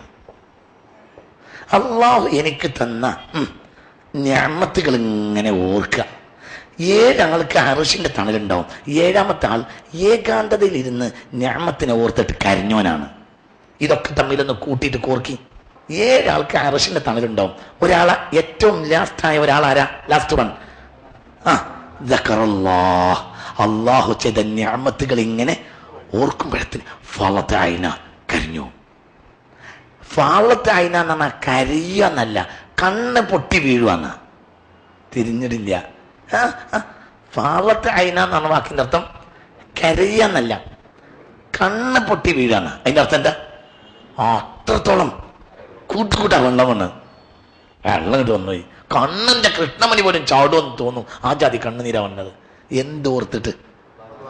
വൽ ഫജ്രി രാത്രി 10 രാത്രിയെ സത്യം ചെയ്തിട്ടുണ്ട്. ഈ രാത്രികൾ ചെയ്യേണ്ടത് ഇബ്രാഹിമിനെ നിമിത്താക്കിയിട്ട് ഇബ്രാഹിം ചെയ്തത് ഇജും ചെയ്ത. എന്താ ഇബ്രാഹിം ചെയ്തത്? അള്ളാഹു ചെയ്ത നിഅമത്തുകൾ നോക്കിയിട്ട് എല്ലാത്തിനും നന്ദി ചെയ്തു. ഇജും ഈ രാത്രികളിൽ ചിന്തിക്കേണ്ടത് അള്ളാഹിന്റെ നിഅമത്ത് നന്ദി ചെയ്യാ. ബസ് അതിന് ജീവിതത്തിൽ ഞാൻ അള്ളാഹുവിനെ നന്ദി ചെയ്യുമെന്ന് തീരുമാനിച്ചാൽ അതാണ് ആധുനിക ഇബ്രാഹിം, അതാണ് ഹനീഫ് മുസ്ലിം. അപ്പോൾ നിന്റെ പ്രതിജ്ഞ അർത്ഥവത്തായി. ഏതാ പ്രതിജ്ഞ? വജ്ജഹ്തു വജ്ഹിയ ലില്ലദി ഫതറസ് സമാവാതി വൽ അർള ഹനീഫൻ മുസ്ലിമൻ. ഇന്നത്തെ ഒരു ഇബ്രാഹിമായിട്ടാണ് ഞാൻ നിന്റെ മുന്നിൽ നിൽക്കുന്നത് എന്ന പ്രതിജ്ഞ അർത്ഥവത്താവും. അതിനെന്ത് വേണം? അള്ളാഹു ചെയ്ത അനുഗ്രഹങ്ങളെ ഓർക്കണം, എന്നിട്ട് അതിന് നന്ദി ഞാൻ തീരുമാനിക്കണം. ഇബ്രാഹിം ഒറ്റൊന്നേ ചെയ്തിട്ടുള്ളൂ. ഷാക്കിർ അലി അൻഉമിഹി, തന്റെ നിഅമത്തുകൾക്കെല്ലാം നന്ദി ചെയ്തു. അപ്പോൾ ഇജ്തബാഹു, ഇബ്രാഹിമിനെ അള്ളാഹു തെരഞ്ഞെടുത്തു. വഹദാഹു, ഇബ്രാഹിമിന് അള്ളാഹു ഹിദായത്തും കൊടുത്തു. വആതൈനാഹു ഫിദ്ദുനിയ ഹസന, ദുനിയാവിൽ ഒരു വിഷമവുമില്ലാത്ത നല്ലൊരവസ്ഥയിൽ ഇബ്രാഹിമിനെ അള്ളാഹു നിർത്തി. വഇന്നഹു ഫിൽ ആഖിറതി ലമിന സ്വാലിഹീൻ, ആഖിറത്തിൽ അദ്ദേഹത്തിന്റെ പദവിയോട്ട് പറയും വേണ്ട. ഒന്ന് ചെയ്താൽ മതി. നമ്മൾ 3, 4 ആര് ചെയ്യും? അള്ളാഹു ചെയ്യും. അങ്ങനെയാണ് ഇബ്രാഹിമിനെ ചെയ്തത്. ഇബ്രാഹിം ആകെ ചെയ്തത് ഷാക്കിറല്ലി അൻഉമി, ആകെ ഇബ്രാഹിമിന്റെ മഹത്വത്തിന് മാനദണ്ഡമാക്കി പറഞ്ഞത് ഒരു കാര്യമാണ്. ഷാക്കിറല്ലി അൻഉമിഹി, അള്ളാഹു ചെയ്ത നിഅമത്തുകൾക്കെല്ലാം നന്ദി ചെയ്തു ഇബ്രാഹിം. ശരീരം ഇബ്രാഹിമിന് കൊടുത്തത് അള്ളാഹുവാണ്. അപ്പോൾ ശരീരം അള്ളാഹ്ക്ക് വേണ്ടി ഇബ്രാഹിം കൊടുക്കാൻ തയ്യാറായി. ഇബ്രാഹിം ആരെയും തീയിലേക്ക് എറിഞ്ഞില്ല. പക്ഷേ മോഹം തന്നെ തീയിലേക്ക് എറിയാൻ തീരുമാനിച്ചപ്പോൾ അള്ളാഹുവിന് വേണ്ടി അത് സ്വീകരിച്ചു ഇബ്രാഹിം. ആയിക്കോട്ടെ, കാരണം ശരീരം അള്ളാഹ്ക്ക് വേണ്ടി മരിച്ചാൽ ഒരു പ്രശ്നമല്ല. കാരണം ശരീരത്തെ ഉണ്ടാക്കിയത് അള്ളയാണ്, പിന്നെ തീയിലുണ്ടാക്കിയതും അള്ളേനാണ്. ഇബ്രാഹിം ആദ്യം കുട്ടിയെ അറക്കാൻ കൊണ്ടുപോകല്ല ചെയ്തത്. ആദ്യം സ്വയം ഒരു അറബ് ഇബ്രാഹിമിന്റെ കഴിഞ്ഞിട്ടുണ്ട്. ഇബ്രാഹിമിന്റെ അറിവ് നേരത്തെ കഴിഞ്ഞിട്ടുണ്ട്. എവിടെ വെച്ച്? നമ്രൂദിന്റെ അഗ്നികുണ്ഡത്തിൽ വെച്ച് കഴിഞ്ഞിട്ടുണ്ട്. അല്ലാതെ കുട്ടി അറക്കാൻ കൊണ്ടുപോണ പണിയല്ല ആദ്യം ചെയ്തത്. ആദ്യം ഇബ്രാഹിം കൊല്ലാൻ അവർ തീരുമാനിച്ചപ്പോൾ മാസക്കണക്കിന് കഴിഞ്ഞിട്ടാണ് ശിക്ഷ നടപ്പിലാക്കുന്നത്. ഇബ്രാഹിമിനെ എവിടേക്കും ഓടിപ്പോകായിരുന്നു, പക്ഷെ ഇബ്രാഹിം പോയില്ല. ആണ് ആദ്യത്തെ കുഞ്ഞുമോനുണ്ടായത് സയ്യിദ്ന ഇസ്മായിൽ. കാലിട്ടടിക്കുന്ന സമയത്ത് ആ കുഞ്ഞിനെയും ഭാര്യയെയും കൂട്ടിയിട്ട് മക്കയിൽ പോയി അവരെ താമസിപ്പിച്ചിട്ട് കരയുക. കാരണം ആ കുഞ്ഞിനെ പിരിഞ്ഞിരിക്കാൻ ഇബ്രാഹിമിന് ഒരിക്കലും ഭയങ്കര, കാരണം വല്ലാത്ത സ്നേഹിയാണ് ഇബ്രാഹിം എന്ന് ഖുർആൻ പറയുന്നുണ്ട്. വലിയ സമാധാനിയാണ് ഇബ്രാഹിം എന്ന് പറയുന്നുണ്ട്. ഞാൻ ഉദാഹരണം പറയാം. ലൂത്ത് നബിയുടെ ജനതയെ ഒരു അഭിശപ്ത സമൂഹമാണ് ലൂത്ത് നബിയുടെ ജനത. ആ ജനതയെ നശിപ്പിക്കാൻ അള്ളാഹു തീരുമാനിച്ചപ്പോൾ ഇബ്രാഹിം പറഞ്ഞു, അള്ളാഹ് വേണ്ട, പോട്ടെ. ഇബ്രാഹിമിന്റെ വീട്ടിൽ മലക്കുകൾ വന്ന് സന്തോഷ വാർത്ത അറിയിച്ചപ്പോൾ യുജാദിലുന, പിന്നെ ഇബ്രാഹിമിന് എല്ലാ വിഷമവും തീർന്നപ്പോൾ ഇബ്രാഹിം എന്നോട് തർക്കിക്കാൻ ഉദ്യമിച്ചു. ഫീ ഖൗമി ലൂത്തിൻ, ലൂത്തിന്റെ ജനതയെ നശിപ്പിക്കരുതേ എന്ന് പറഞ്ഞുകൊണ്ട്. അള്ളയായ എന്നോട് ഇബ്രാഹിം തർക്കിക്കുക, അള്ളാഹ് അത് വേണോ, അത് ഒഴിവാക്കി കൊടുത്തൂടെ? എന്തുകൊണ്ട്? ഇന്ന ഇബ്രാഹിം അൽ ഹലീമുൻ, ഇബ്രാഹിം വല്ലാത്തൊരു സമാധാന പ്രിയന. അങ്ങനത്തെ ഒരു മനുഷ്യൻ ഈ കുഞ്ഞിനെയും ഭാര്യ അവിടെ കൊണ്ടുപോയാക്കോ? ലോകത്തെ അഭിശപ്തമായ ജനതയെ അള്ളാഹു നശിപ്പിക്കാൻ തീരുമാനിച്ചപ്പോൾ പോലും അള്ളാഹ് ഒഴിവാക്കി കൊടുത്തൂടെ, കൊല്ലണോ എന്ന് പറഞ്ഞ ആളാണ് ആര്? ഈ ഇബ്രാഹിം. സ്നേഹത്തിന്റെ ഒരു ആൾ സ്വരൂപമാണ് ഇബ്രാഹിം. ആ മനുഷ്യൻ എങ്ങനെ ആ കുഞ്ഞിനെയും ഭാര്യ അവിടെ കൊണ്ടുപോയാക്കും? പക്ഷേ അള്ളാഹുവിന് വേണ്ടി അത് സമർപ്പിക്കും. അത് പറഞ്ഞപ്പോൾ അതത് ചെയ്യും. കാരണം ഒന്നുമില്ല, ഇതെല്ലാം എനിക്ക് തന്നത് അള്ളാഹുവാണ്. അവര് ലോകത്തിന് നൽകിയതും അള്ളാഹു. അപ്പോൾ അവരെ സംരക്ഷിക്കേണ്ടതും ഞാനല്ല, അള്ളാഹു. അത് ഇബ്രാഹിമിനറിയാം. സത്യത്തിൽ മക്കളെ കൊണ്ടുപോയി വെക്കുന്നത് 20 വയസ്സായ ഭാര്യ, മറ്റേ ഭാര്യക്കന്ന് 19 വയസ്സാ. എന്നാ പിന്നെ നല്ലത് നാടാകെ നടക്കേണ്ടതാ. നിനക്ക് ഏതായാലും വയ്യാതായി, പക്ഷെ കുട്ടി നോക്കി അവിടെ കുടിക്കും. ഇതാണോ ഇബ്രാഹിം ചെയ്ത്? ഇബ്രാഹിം കുട്ടിയെയും 20 വയസ്സായ അതിസുന്ദരിയായ പെണ്ണാണ് ഹാജർ. ഹാജറയല്ല, ഹാജർ അതിസുന്ദരിയായ കിബ്തി പെണ്ണാണ്. കോപ്റ്റിക്ക കിബ്തി പെണ്ണാണ് ഹാജർ. ലാ തസുബ്ബു അഹ്ല മസ്റൻ, മിസ്ര, മിസ്രികളെ ആരും ചീത്ത പറയരുത് എന്ന് റസൂൽ പറഞ്ഞിട്ടുണ്ട്.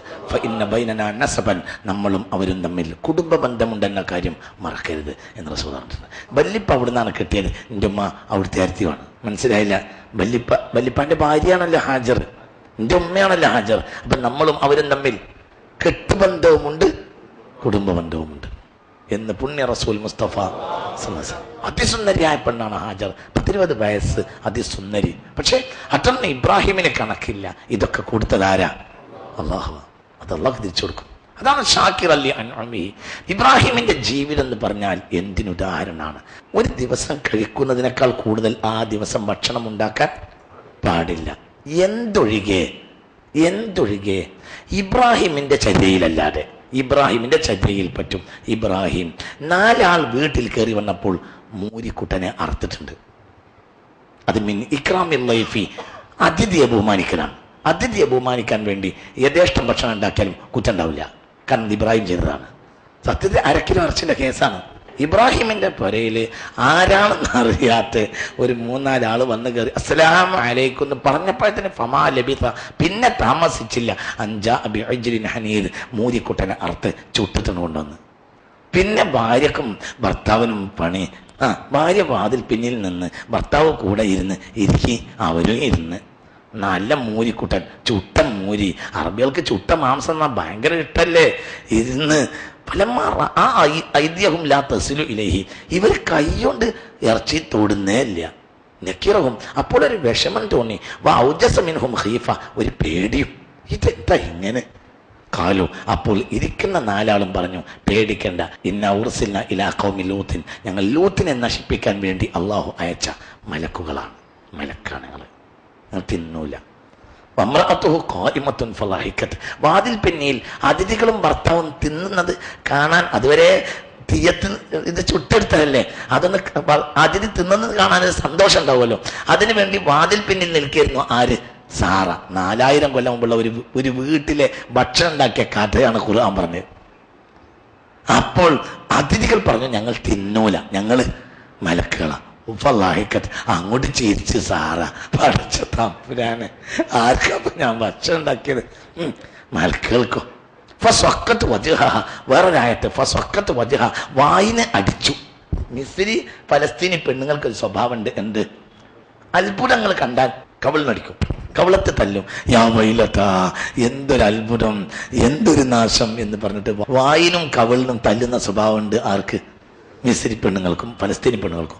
അങ്ങോട്ട് വായിനും കവിളിനും അങ്ങോട്ട് അടിച്ചപ്പോൾ എന്നിട്ട് അങ്ങോട്ട് ചിരിച്ചു. അപ്പോൾ ജിബ്രീൽ എന്ത് ചെയ്തു? മരിച്ചു കിടക്കുന്ന മൂരിക്കുട്ടന്റെ മേൽ തന്റെ കൈ നടത്തി സയ്യിദുനാ ജിബ്രീൽ. ഫസാറ ഹയ്യ, അതോടുകൂടെ മൂരി ജീവനുള്ള തിരിച്ചു കിട്ടി. അങ്ങനെയാ ചരിത്രം. അപ്പൊ നോക്ക് നിങ്ങൾ, അതാണ് ഇബ്രാഹിം. വലാ യഅ്കുലു വഹ്ദഹു, ജീവിതത്തിൽ ഒറ്റക്ക് ഭക്ഷണം കഴിക്കാത്ത ആളാണ് ഇബ്രാഹിം. ഒറ്റക്ക് ഭക്ഷണം കഴിക്കൂല. ആളെ കിട്ടിയില്ലെങ്കിൽ ഭക്ഷണം കഴിക്കൂല. ഹബീബ നബിയോട് ചോദിച്ചു, മൻ അശറുന്നാസി, ഈ ലോകത്തെ ഏറ്റവും മോശപ്പെട്ട ആൾ ആരാണ്? അപ്പോൾ റസൂലുള്ളാഹി പറഞ്ഞു, അല്ലദീ യൻസിലു വഹ്ദഹു വയഅ്കുലു വഹ്ദഹു വയംനഉ റിഫ്ദഹു വയദ്രിബു അബ്ദഹു.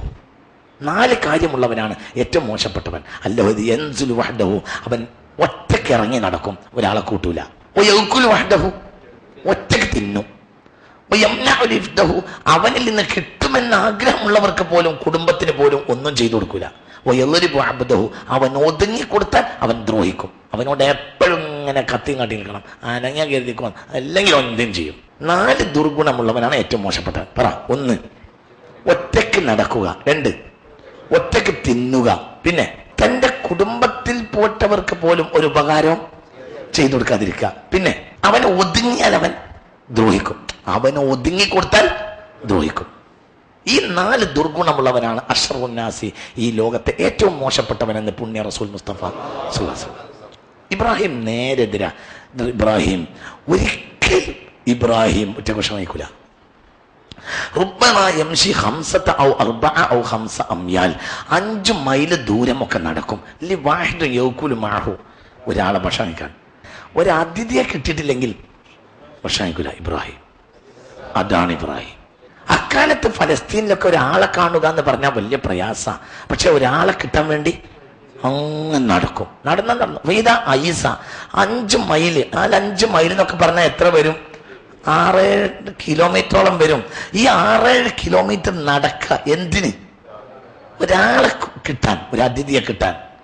കിട്ടിയിട്ടില്ലെങ്കിൽ ഇതാ ഐസ നിരാശനായാലോ ലയോക്കുലു എന്ന ഭക്ഷണമില്ല. അതാണ് ഇബ്രാഹിം, സയ്യിദുനാ ഇബ്രാഹിം പഠിച്ചത്. സുബ്ഹാനല്ലാഹ്, എന്താണ് ആ മനസ്സ്! അത് തന്നെ. കാരണം ഈ ഭക്ഷണം അള്ളാഹുവിൻ്റെ ഭക്ഷണം ഞാൻ കഴിക്കുമ്പോൾ അള്ളാഹുവിൻ്റെ മറ്റൊരു സൃഷ്ടിക്ക് കൂടി ഇത് ഊട്ടണം, അല്ലാതെ ഞാൻ കഴിക്കരുത് എന്നുള്ള ധാരണയാണ് ആർക്ക്? ഇബ്രാഹിമിന്. അതന്നെ ഇബ്രാഹിം കഅബാലയത്തിന്റെ ചുവട്ടിൽ മനയും ഭാര്യയും ഇറക്കിയത് ഹജറുൽ അസ്വദിന്റെ മൂലയെന്ന് 18 മീറ്റർ സ്ഥലത്താണ്. ആ സ്ഥലത്താണ് പിന്നെ സംസം വന്നത്. ഒരു തോൽപാത്രത്തിൽ കുറച്ച് വെള്ളം, ഒരു തോൽക്കപാത്രത്തിൽ കുറച്ച് കാരക്ക കൊടുത്ത് അവിടെ ഇറക്കി. പിന്നെ ഇബ്രാഹിം തിരിച്ചു പോവുക. തിരിച്ചു പോന്നപ്പോൾ ഭാര്യ തടഞ്ഞു. ഇതുകൊണ്ട് നിങ്ങളോട് കൽപ്പിച്ചിട്ടുണ്ടോ അള്ളാഹു എന്ന് ചോദിച്ചു. ആംഗ്യം കാണിച്ചു. അപ്പോൾ സമ്മതം കൊടുത്തു. അപ്പോൾ പോയി. പ്രാർത്ഥിച്ചില്ല. പ്രാർത്ഥിക്കുന്നത് പിന്നെ എവിടെയാന്ന് വെച്ചപ്പോൾ അവിടുന്ന് പ്രാർത്ഥിച്ചാൽ ഇബ്രാഹിമിന് പിന്നെ ഒട്ടപ്പുറത്ത് കയറാൻ കഴിയില്ല. കാരണം അത്രയും വലിയ സ്നേഹമാണ് കുട്ടിയോട്. കാണാൻ കഴിയില്ല. അതൊക്കെ ഒന്ന് ചിന്തിക്കുക നിങ്ങൾ. അന്ന് ഇബ്രാഹിമിന് 107 വയസ്സാണ്. ഇനിയൊരു കുട്ടി ഉണ്ടാകുമെന്ന പ്രതീക്ഷയൊന്നും ഇല്ല അവിടെ. ഇനി ഈ കുട്ടിയെ കാണാൻ അള്ളാഹു സമ്മതം കൊടുക്കുമെന്ന് പോലും അന്ന് അറിയില്ല. പക്ഷെ അള്ളാഹു പറഞ്ഞിട്ടുണ്ട്, കഅബാലയത്തിന്റെ മുറ്റത്താക്ക് ആ കുട്ടി നിസ്കരിച്ച് പഠിക്കട്ടെ, അവിടെ ഇറങ്ങരുതെന്ന് പറഞ്ഞിട്ടുണ്ട്. ഇറങ്ങിയില്ല. അങ്ങനെ വന്ന് പിന്നെ ഒട്ടകം ഓടിച്ച് ജബൽ അബി ഖുബൈസിന്റെ പള്ളക്ക് ഒട്ടകത്തെ ഓടിച്ച് തിരിയ. ഇനി ഏറ്റവും കാഴ്ചയുള്ളത് ഈ കാഴ്ച. ഇങ്ങനെ തിരിഞ്ഞു നോക്കി, ദൂരെ വെയിലില് ഒരു പുല്ല് മുളക്കാത്ത മണ്ണ. അന്ന് കഅബാലയം ഇല്ല. ബഹുമാനപ്പെട്ട നൂഹ് നബിയുടെ തൂഫാനിൽ അതൊക്കെ തകർന്നു പോയിട്ടുണ്ട്. പിന്നെ ഒരു നബിയും കഅബാലയം പുതുക്കി പണിതിട്ടില്ല. വെയിലിന്റെ തീക്ഷ്ണതയിൽ കുട്ടിയും ഭാര്യ ഇങ്ങനെ ഇരിക്കുന്നത് ദൂരെ കാണുമ്പോഴത്തിന് പൊട്ടിട്ട് ഒട്ടപ്പുറത്ത് ഉതിർന്നു വീഴും. ആ ഇരുത്തത്തിലുള്ള കരച്ചിലാണ് ഏത്? റബ്ബനാ ഇന്നി അസ്കൻതു മിൻ ദുരിയത്തി ബിവാദിൻ ഗൈരി ദീ സറഅ. ഈ പുല്ലുമുളക്കുന്ന മണ്ണിലാണ് എൻ്റെ കുഞ്ഞിനെയും ഭാര്യയും നിന്നെ ഏൽപ്പിച്ചു. റബ്ബനാ ലിയുഖീമുസ് സ്വലാഹ്. അവരെ ഞാൻ ഇവിടെ ഏൽപ്പിച്ചത് അവർ നിസ്കാരം നിലനിർത്താൻ വേണ്ടി. ഞങ്ങൾക്കൊന്ന് ചിന്തിക്കുക. അതൊരാക്കേ കഴിയുള്ളൂ. അത് ഇബ്രാഹിമാണ്. ഇബ്രാഹിം നാം ഭയങ്കര സ്നേഹിയല്ലേ. ആ മനുഷ്യനെങ്ങനെ അത് കഴിയാ? പക്ഷെ ആർക്ക് വേണ്ടി കഴിഞ്ഞ്? ഈ വിഷയം വിശദീകരിക്കുന്നിടത്ത് ഫത്ഹുൽ ബാരിയിലുണ്ട്. ആ ഭാഗത്ത് കിളി ചിലക്കൂല. കാരണം കിളി ചിലക്കണമെങ്കിൽ വെള്ളം വേണം. ഈ യാത്രക്കാർ, അറബ് യാത്രക്കാർ കാഫിലകൾ മരുഭൂമിയിലൂടെ പോകുമ്പോൾ നല്ല കേൾവി ശക്തിയുള്ളവരെ അവർ മുന്നിൽ നടത്തും. യാത്രക്കാരുടെ ആരവത്തിനപ്പുറം ബാക്കിലും ആളെ നിർത്തും. അവരെപ്പോഴും എന്ത് ശ്രദ്ധിക്കും? കിളിച്ചലക്കലുണ്ടോ? കിളിച്ചലച്ചാൽ ആ ഭാഗത്തേക്ക് യാത്രാ സംഘത്തെ നീക്കും. എന്തിന്? അവിടെ വെള്ളം ഉണ്ടാവും. വെള്ളത്തെ അന്വേഷിച്ച് യാത്രാ സംഘത്തിന്റെ ആരവത്തിൽ നിന്ന് മുന്നിൽ നടക്കുന്നവർക്ക് റായിദ് എന്ന് പറയും. അവർ നല്ല കേൾവി ശക്തിയുള്ളവരാണ് എന്നെ ഏൽപ്പിക്കുക. അവരിങ്ങനെ നടക്കും. കിളി ചിലക്കുന്നത് കേട്ടാൽ ആ ഭാഗത്തേക്ക് കാഫിലെ തിരിക്കും. അവിടെ പരിസരത്ത് വെള്ളം ഉണ്ടാവും. മക്കയുടെ ഏരിയയിൽ നിന്ന് കിളി ചിലക്കൂർ ഉണ്ടായിരുന്നില്ല. കാരണം അവിടെ പിന്നൊരു സംഭവം ഉണ്ടാവുന്നുണ്ട്. കുറെ ദിവസങ്ങൾക്ക് ശേഷം ഒരു നാടോടി ഗോത്രമായ ജുർഹൂം എന്നൊരു ഗോത്രം അതിന്റെ ഒട്ടകലെ കൂടെ ആട്ടിന്റെ കൂട്ടത്തെ കൊണ്ട് പോവുക. അപ്പോൾ ഈ ഏരിയയിൽ നിന്ന് കിളി ചിലക്കുന്ന കേട്ടു. അപ്പോൾ ആ കൂട്ടത്തിലെ വൃദ്ധന്മാര് ചെറുപ്പോട് പറഞ്ഞു, എടോ ആ ഭാഗത്തുനിന്ന് കിളി ചിലക്കുന്നുണ്ടല്ലോ, അങ്ങനെ ഇല്ലാത്ത സ്ഥലമാണല്ലോ, ഒന്ന് പോയി നോക്ക്, അവിടെ എന്തെങ്കിലും പുതിയ ജലധാര പൊട്ടിയിട്ടുണ്ടോ. അങ്ങനെ ആ കൂട്ടത്തിൽ 2 ആളുകൾ ഇങ്ങോട്ട് വരും. അവിടെ വന്ന് നോക്കുമ്പോൾ ചെറിയ വെള്ളത്തടാകമുണ്ട്. ഒരു ഉമ്മയും കുഞ്ഞും അവിടെ അങ്ങനെ ഇരിക്കുന്നുണ്ട്. അപ്പോൾ പറയും, ഞങ്ങൾ ഇവിടെ വന്ന് ഞങ്ങളൊന്ന് വെള്ളത്തിൽ നിന്ന് എടുത്തോട്ടെ. അങ്ങനെ സമ്മതം കൊടുക്കും. അങ്ങനെ ആദ്യം മക്കയിൽ വന്ന് താമസിച്ച ഗോത്രമാണ് ജുർഹൂം. ആ ഗോത്രത്തിൽ നിന്ന് പിന്നെ സയ്യിദ്ന ഇസ്മായിൽ കല്യാണം കഴിച്ചിട്ടുണ്ട്. അള്ളാഹു ചെയ്ത നിഅമത്തെല്ലാം അള്ളാഹു ആവശ്യപ്പെട്ടാൽ തിരിച്ചു കൊടുക്കുമെന്ന ഭാവമാണ് ആരുടേത്? അതാണ് ശുക്റും. അള്ളാഹ്ക്ക് നന്ദി പറയുക എന്നുള്ളതാണ് എന്ത്? അൽഹംദുലില്ലാ. അതൊക്കെ നന്ദിയുടെ വാക്കാണ്, നന്ദിയല്ല. നന്ദി എന്നാൽ എന്താ? നന്ദി എന്നാൽ ഒരു മനസ്സിന്റെ ഭാവമാണ്. എന്ത്? ഇതൊന്നും എന്റേതല്ല, ഇതെല്ലാം അവൻ്റേതാണ്. അവൻ വേണമെങ്കിൽ എപ്പോഴും ഞാൻ തിരിച്ചു കൊടുക്കും, അവൻ്റേതാണ്. ഈ ഭാവമാണ് എന്ത്? ഇതാണ് ശുക്ർ. അള്ളാഹു തന്ന എന്തും അള്ളാഹ്ക്ക് വേണ്ടി വരുമ്പോൾ കൊടുക്കാൻ ഞാൻ ഒരുക്കമാണെന്ന അബ്ദിന്റെ മാനസഭാവമാണ് എന്ത്? നന്ദി. ഞാനൊരു ഉദാഹരണം പറയാം.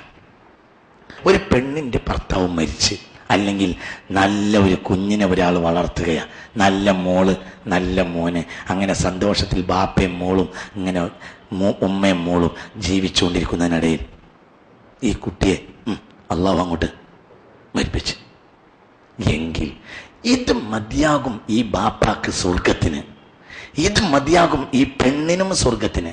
ഇന്നല്ലാഹ ലാ യർളാ ലിഅബ്ദിഹിൽ മുഅ്മിനി ഇദാ ദഹബ ബിസഫിയിഹി ഫസബറ വഹ്തസബ ബിഥവാബിൻ ഇല്ലൽ ജന്ന.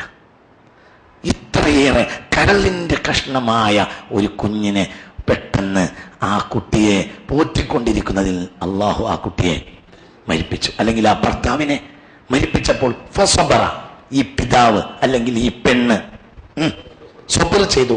സബർ ചെയ്തത് എന്തുകൊണ്ടാണ്? ശുക്റാണ്. ഇത് അള്ളാഹു തന്നതാണ്, തിരിച്ചെടുക്കാൻ അവകാശം അവനാണ്. ഇതുണ്ടാകണമെങ്കിൽ ഇതുണ്ടാവണം, ഇതുണ്ടാവണം. തിരിഞ്ഞിട്ടില്ല. നന്ദി ചെയ്യണമെങ്കിൽ ആദ്യം എന്ത് വേണം? നന്ദി പറയാൻ ഒന്നും വേണ്ട. മനസ്സിലായില്ല? നന്ദി പറയുന്നു എന്നറിയാൻ ഒന്നും വേണ്ട. അള്ളാഹ്ക്ക് നന്ദി ചെയ്യണമെങ്കിൽ എന്ത് വേണം? സബർ വേണം. സബർ വേണമെങ്കിൽ എന്ത് വേണം? റിള വേണം. റിള എന്ന് പറഞ്ഞാൽ പ്രസന്റ് കണ്ടീഷനിൽ തൃപ്തിപ്പെടുകയാണ്. അതാണ് റിള. ഇതാണ് സബർ. ശുക്റും. ശുക്ർ എന്നതൊരു കർമ്മല്ല, ഒരു ഭാവമാണ്. ഇതും ഉള്ള ആളുടെ മനസ്സിന്റെ ഭാവത്തിൽ നിന്നാണ് എന്തുണ്ടാവുക? ശുക്ർ ഉണ്ടാവുക. മനസ്സിലായോ? ഇഷ്ടപ്പെട്ട ഒരു മോനാണ് മരിച്ച്, ഇഷ്ടപ്പെട്ട മോള് മരിച്ച്, ഇഷ്ടപ്പെട്ട ഭർത്താവ് മരിച്ച്, ഫസ്വബറ, ഇതെല്ലാം അള്ളാഹു തന്നതല്ലേ എന്ന ഭാവത്തിൽ അള്ളാഹു എടുത്തോട്ടെ എന്ന നിലക്ക് അയാൾ അങ്ങോട്ട് പിടിച്ചെന്നാൽ, ക്ഷമിച്ചാൽ അയാൾക്ക് എന്ത് കൊടുത്താലും അള്ളാഹ്ക്ക് തൃപ്തിയാവൂല. ഇല്ലൽ ജന്ന, സ്വർഗം തന്നെ കൊടുക്കാതെ എന്ന് പുണ്യ റസൂൽ പറഞ്ഞിട്ടുണ്ട്. എന്തുകൊണ്ട്? ഇയാൾ ഷാക്കിറാണ്, സ്വാബിറാണ്, റാളിയുമാണ്. അതാണ് ഇബ്രാഹിം, അതാണ് ഈമാൻ. ഇത് പറഞ്ഞതുകൊണ്ട് ഉണ്ടായിക്കൊള്ളുന്നില്ല. പഠിച്ചാൾക്ക് ഈമാൻ ഉണ്ടായിക്കൊള്ളുന്നില്ല, പഠിക്കാത്തൊരാൾക്ക് ഈമാൻ ഉണ്ടാവില്ല എന്നുമില്ല. ഈമാൻ പഠിക്കലും ഈമാൻ ഉണ്ടാവലും രണ്ടാണ്. ഒരു പണ്ഡിതനുണ്ടായിരുന്നു. ആ പണ്ഡിതന്റെ കഥ യഹ്യായിലുണ്ട്, മുക്കാഷഫയിലുണ്ട്, വസാലിമ പറയുന്നുണ്ട്. ഒരു പണ്ഡിതനുണ്ടായിരുന്നു. ആ പണ്ഡിതന് എൻ്റെ ഭാര്യ മരിച്ചുപോയി. ഭയങ്കര ഇഷ്ടമായിരുന്നു ഈ പെണ്ണ്. അങ്ങനെ ഈ പെണ്ണ് പെട്ടെന്ന് ഭാര്യ മരിച്ചു പോയപ്പോൾ ഈ ഭർത്താവ് ഈ പണ്ഡിതൻ വീട്ടിൽ തന്നെ ഒതുങ്ങി, ആർക്കും വിവരം പറഞ്ഞു കൊടുക്കൂല, ഫത്വയും കൊടുക്കൂല, ദുഃഖിച്ചിരിക്കുന്നു. പലരും പറഞ്ഞ് അപ്പോഴും ഇയാളെ ദുഃഖം മാറിയില്ല. കാരണം ഇത്ര ഇഷ്ടപ്പെട്ടവര് ഭാര്യയാണ്. നാട്ടുകാരൊക്കെ വിഷമിച്ചു. കാരണം നാട്ടുകാർക്ക് ഈ പണ്ഡിതനെ കൊണ്ടൊന്നും ഉപകാരം കിട്ടുന്നില്ല. കാരണം അയാളെ ഭാര്യ മരിച്ചപ്പോൾ അയാൾ എന്തായി? സൈഡായി, പെരിലൊടുങ്ങി. അങ്ങനെ ഒരു ദിവസം ആ നാട്ടിലൊരു ഗ്രാമത്തിൽ ഒരു സ്ത്രീ വന്നു. അപ്പം പറഞ്ഞു, എനിക്ക് ഉസ്താദിനെ ഒന്ന് കാണേണ്ടിയിരുന്നു, ഒരു ഫത്വ ചോദിക്കാനാണ്. അപ്പൊ ഉസ്താദിന്റെ ഖാദിം പറഞ്ഞു, ഉസ്താദ് ഇപ്പൊ അങ്ങനെ ആർക്കും മുഖം കൊടുക്കാറില്ല. അങ്ങനെ പറഞ്ഞാൽ പറ്റൂല, എനിക്ക് അത്യാവശ്യമാണ്. അപ്പൊ പറഞ്ഞില്ല, പറ്റൂല. അപ്പൊ പറഞ്ഞു, ഞാൻ പോവില്ല, എനിക്ക് തന്നേ പറ്റൂ. അങ്ങനെ നിർബന്ധിച്ച് പറഞ്ഞപ്പോൾ ഒരല്പം മുഖം കാണിക്കാൻ പണ്ഡിതൻ അനുവാദം കൊടുത്തു. ഈ സ്ത്രീ വന്നു. പണ്ഡിതൻ അങ്ങനെ ദുഃഖിച്ചിരിപ്പാ. ഇപ്പൊ ചോദിച്ചു, എന്തിനാ വന്ന്? ഈ പെണ്ണ് പറയാ, എനിക്കൊരു പ്രശ്നമുണ്ട്, ആ പ്രത്യക്ഷത്തിന് ഫത്വ കിട്ടാൻ വേണ്ടി വന്നതാന്ന് പറഞ്ഞു. എന്താന്ന് വെച്ചു, എൻ്റെ അയൽക്കാരി പെണ്ണ് എനിക്ക് എൻ്റെ ഒരു ആവശ്യത്തിന് ഒരു മാല കടം തന്നു. ഞാനത് കഴുത്തിലണിഞ്ഞു, നല്ല മാലയായിരുന്നു. ഞാനതിൽ അത്ഭുതപ്പെട്ടു, ഭയങ്കര ഇഷ്ടമായി. പിന്നെ അവൾ എന്നോടത് ചോദിച്ചില്ല. ദിവസങ്ങൾ അങ്ങനെ കഴിഞ്ഞു, അവൾ തീരെ ചോദിച്ചില്ല. ഞാനത് അണിഞ്ഞുകൊണ്ട് നടക്കണമെന്ന് അവൾ ദിവസേന കാണും, എന്നിട്ട് അവൾ എന്നോട് ചോദിച്ചില്ല. അങ്ങനെ കുറേ കാലങ്ങൾ കഴിഞ്ഞു. കുറെ കാലം കഴിഞ്ഞപ്പോൾ ഞാൻ വിചാരിച്ച് അതെൻ്റെതാണ്. പിന്നെ ഞാൻ എൻ്റെതാണെന്ന് തന്നെ വിചാരിച്ച്. അങ്ങനെ കുറേ കാലം കഴിഞ്ഞപ്പോൾ ഇന്നലെ മിനിഞ്ഞാൻ അവൾ വന്നിട്ട് പറയാ, എൻ്റെ മാല ഇങ്ങോട്ട് എടുക്ക്.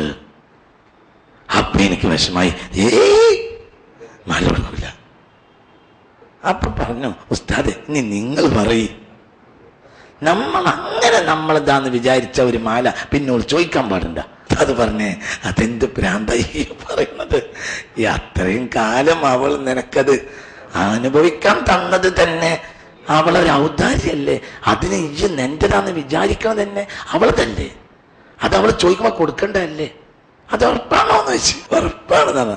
പിന്നെ നിങ്ങൾ എന്ത് ഇരിപ്പായി ഇരിക്കണമെന്ന് വെച്ച്, നിങ്ങൾക്ക് സുന്ദരിയായൊരു പെണ്ണിനെ അള്ള തന്ന് നിങ്ങളെ മുതലല്ല അള്ള. കുറച്ചു കാലം നിങ്ങൾ അനുഭവിച്ച് അള്ളാന്റെ മുതലാ നിങ്ങൾക്ക് തന്ന്. അനുഭവിച്ച സുഖം കൊണ്ട് നിങ്ങൾ വിചാരിച്ച് ഇത് നിങ്ങൾ തന്നെ അള്ള ഉടമക്കാരനല്ലേ? ഒരു ദിവസം തിരിച്ചു വെച്ചു, നിങ്ങൾ വരാറുണ്ട് ആവശ്യം എന്താന്ന് വെച്ച്.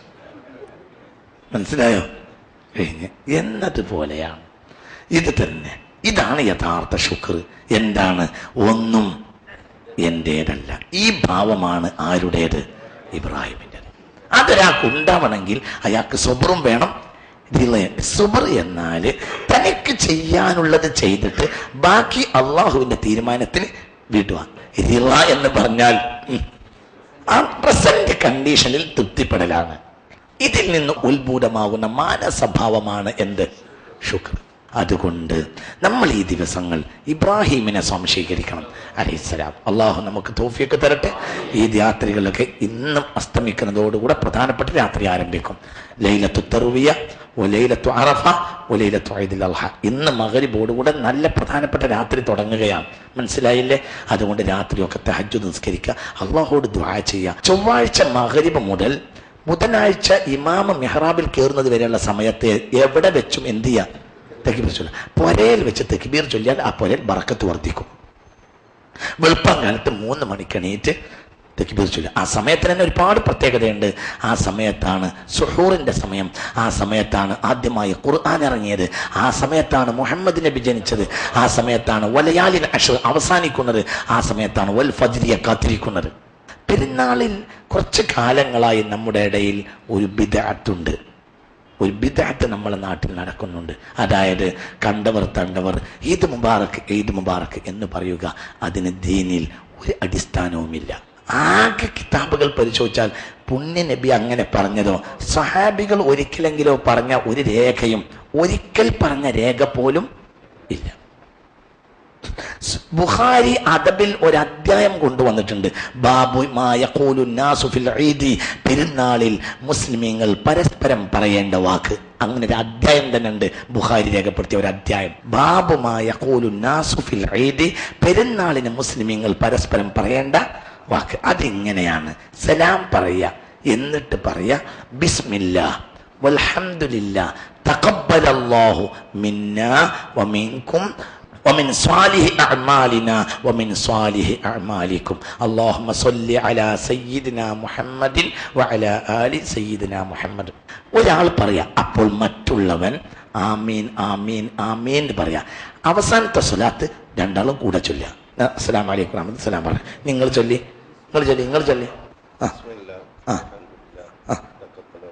മിന്ന ആമീൻ വമിൻകും ഒമിൻ സ്വാലിഹി അഅ്മാലിന ഒമിൻ സ്വാലിഹി അഅ്മാലിക്കും. അപ്പോൾ ഞാൻ എന്ത് പറയണം? ആമീൻ ആമീൻ ആമീൻ. ഏതുപോലെ ഒരാൾ മരിച്ചു വീട്ടിൽ പോയാൽ ആ വീട്ടുകാരനെ കൈ കൂട്ടിപ്പിടിച്ച് എന്ത് പറയണം? അഅലമല്ലാഹു അജ്റക്കും, ക്ഷമിച്ച കൂലി അള്ളാഹു നിങ്ങൾക്ക് തരട്ടെ. വഅഹ്സന അസാഅക്കും വഗഫറ ലിമയ്യിതിക്കും. മനസ്സിലായില്ലേ? അള്ളാഹു സുബ്ഹാനഹു വ തആല നിങ്ങളുടെ കാര്യവും എല്ലാം അള്ളാഹു നിങ്ങളും നിങ്ങളുടെ അവസ്ഥയെ അള്ളാഹു സുബ്ഹാനഹു വ തആല ഭംഗിയാക്കി തരട്ടെ. മയ്യിത്തിന് അള്ളാഹു തആല പുറത്തു കൊടുക്കട്ടെ. അഅലമല്ലാഹു അജ്റക്കും വഅഹ്സന അസാഅക്കും വഗഫറ ലിമയ്യിതിക്കും. മനസ്സിലായില്ലേ? നിങ്ങളുടെ ദുഃഖത്തെ അള്ളാഹു പരിഹരിച്ച് നിങ്ങൾക്ക് അള്ളാഹു നല്ല അവസ്ഥ തരട്ടെ. വഗഫറ ലിമയ്യിതിക്കും, നിങ്ങളുടെ മയ്യിത്തിന് അള്ളാഹു തആല പുറത്തു കൊടുക്കുകയും ചെയ്തു. അപ്പോൾ ഇയാൾ എന്ത് പറയണം? ആമീൻ ആമീൻ ആമീൻ എന്നതുപോലെ. മനസ്സിലായില്ലേ? ഒരു കാര്യം ചെയ്യണമെങ്കിൽ അതിനൊരു സനദ് വേണം. ഇത് ഞാൻ മനസ്സിലാക്കിയെടുത്തോളം എനിക്ക് തോന്നുന്ന ജൂതന്മാർ നമ്മളെ ഇടയിലേക്ക് കയറ്റിവിട്ട ഒരു വാക്കാണോ ഇതെന്ന് പോലും സംശയിക്കണം. കാരണം ഈ വാക്കിന് ഒരടിസ്ഥാനമില്ല. ഏത് വാക്കിന്? കാരണം നല്ല വാക്ക് പിൻവലിപ്പിക്കണമെങ്കിൽ തെളിവില്ലാത്ത വാക്ക് കയറ്റണം. ഈദ് മുബാറക്ക് ഒരു തെളിവിനില്ല. പെരുന്നാളിന് നമ്മളെ നാട്ടിൽ നടക്കുന്ന ഒരു നാടകമാണ് എന്ത്?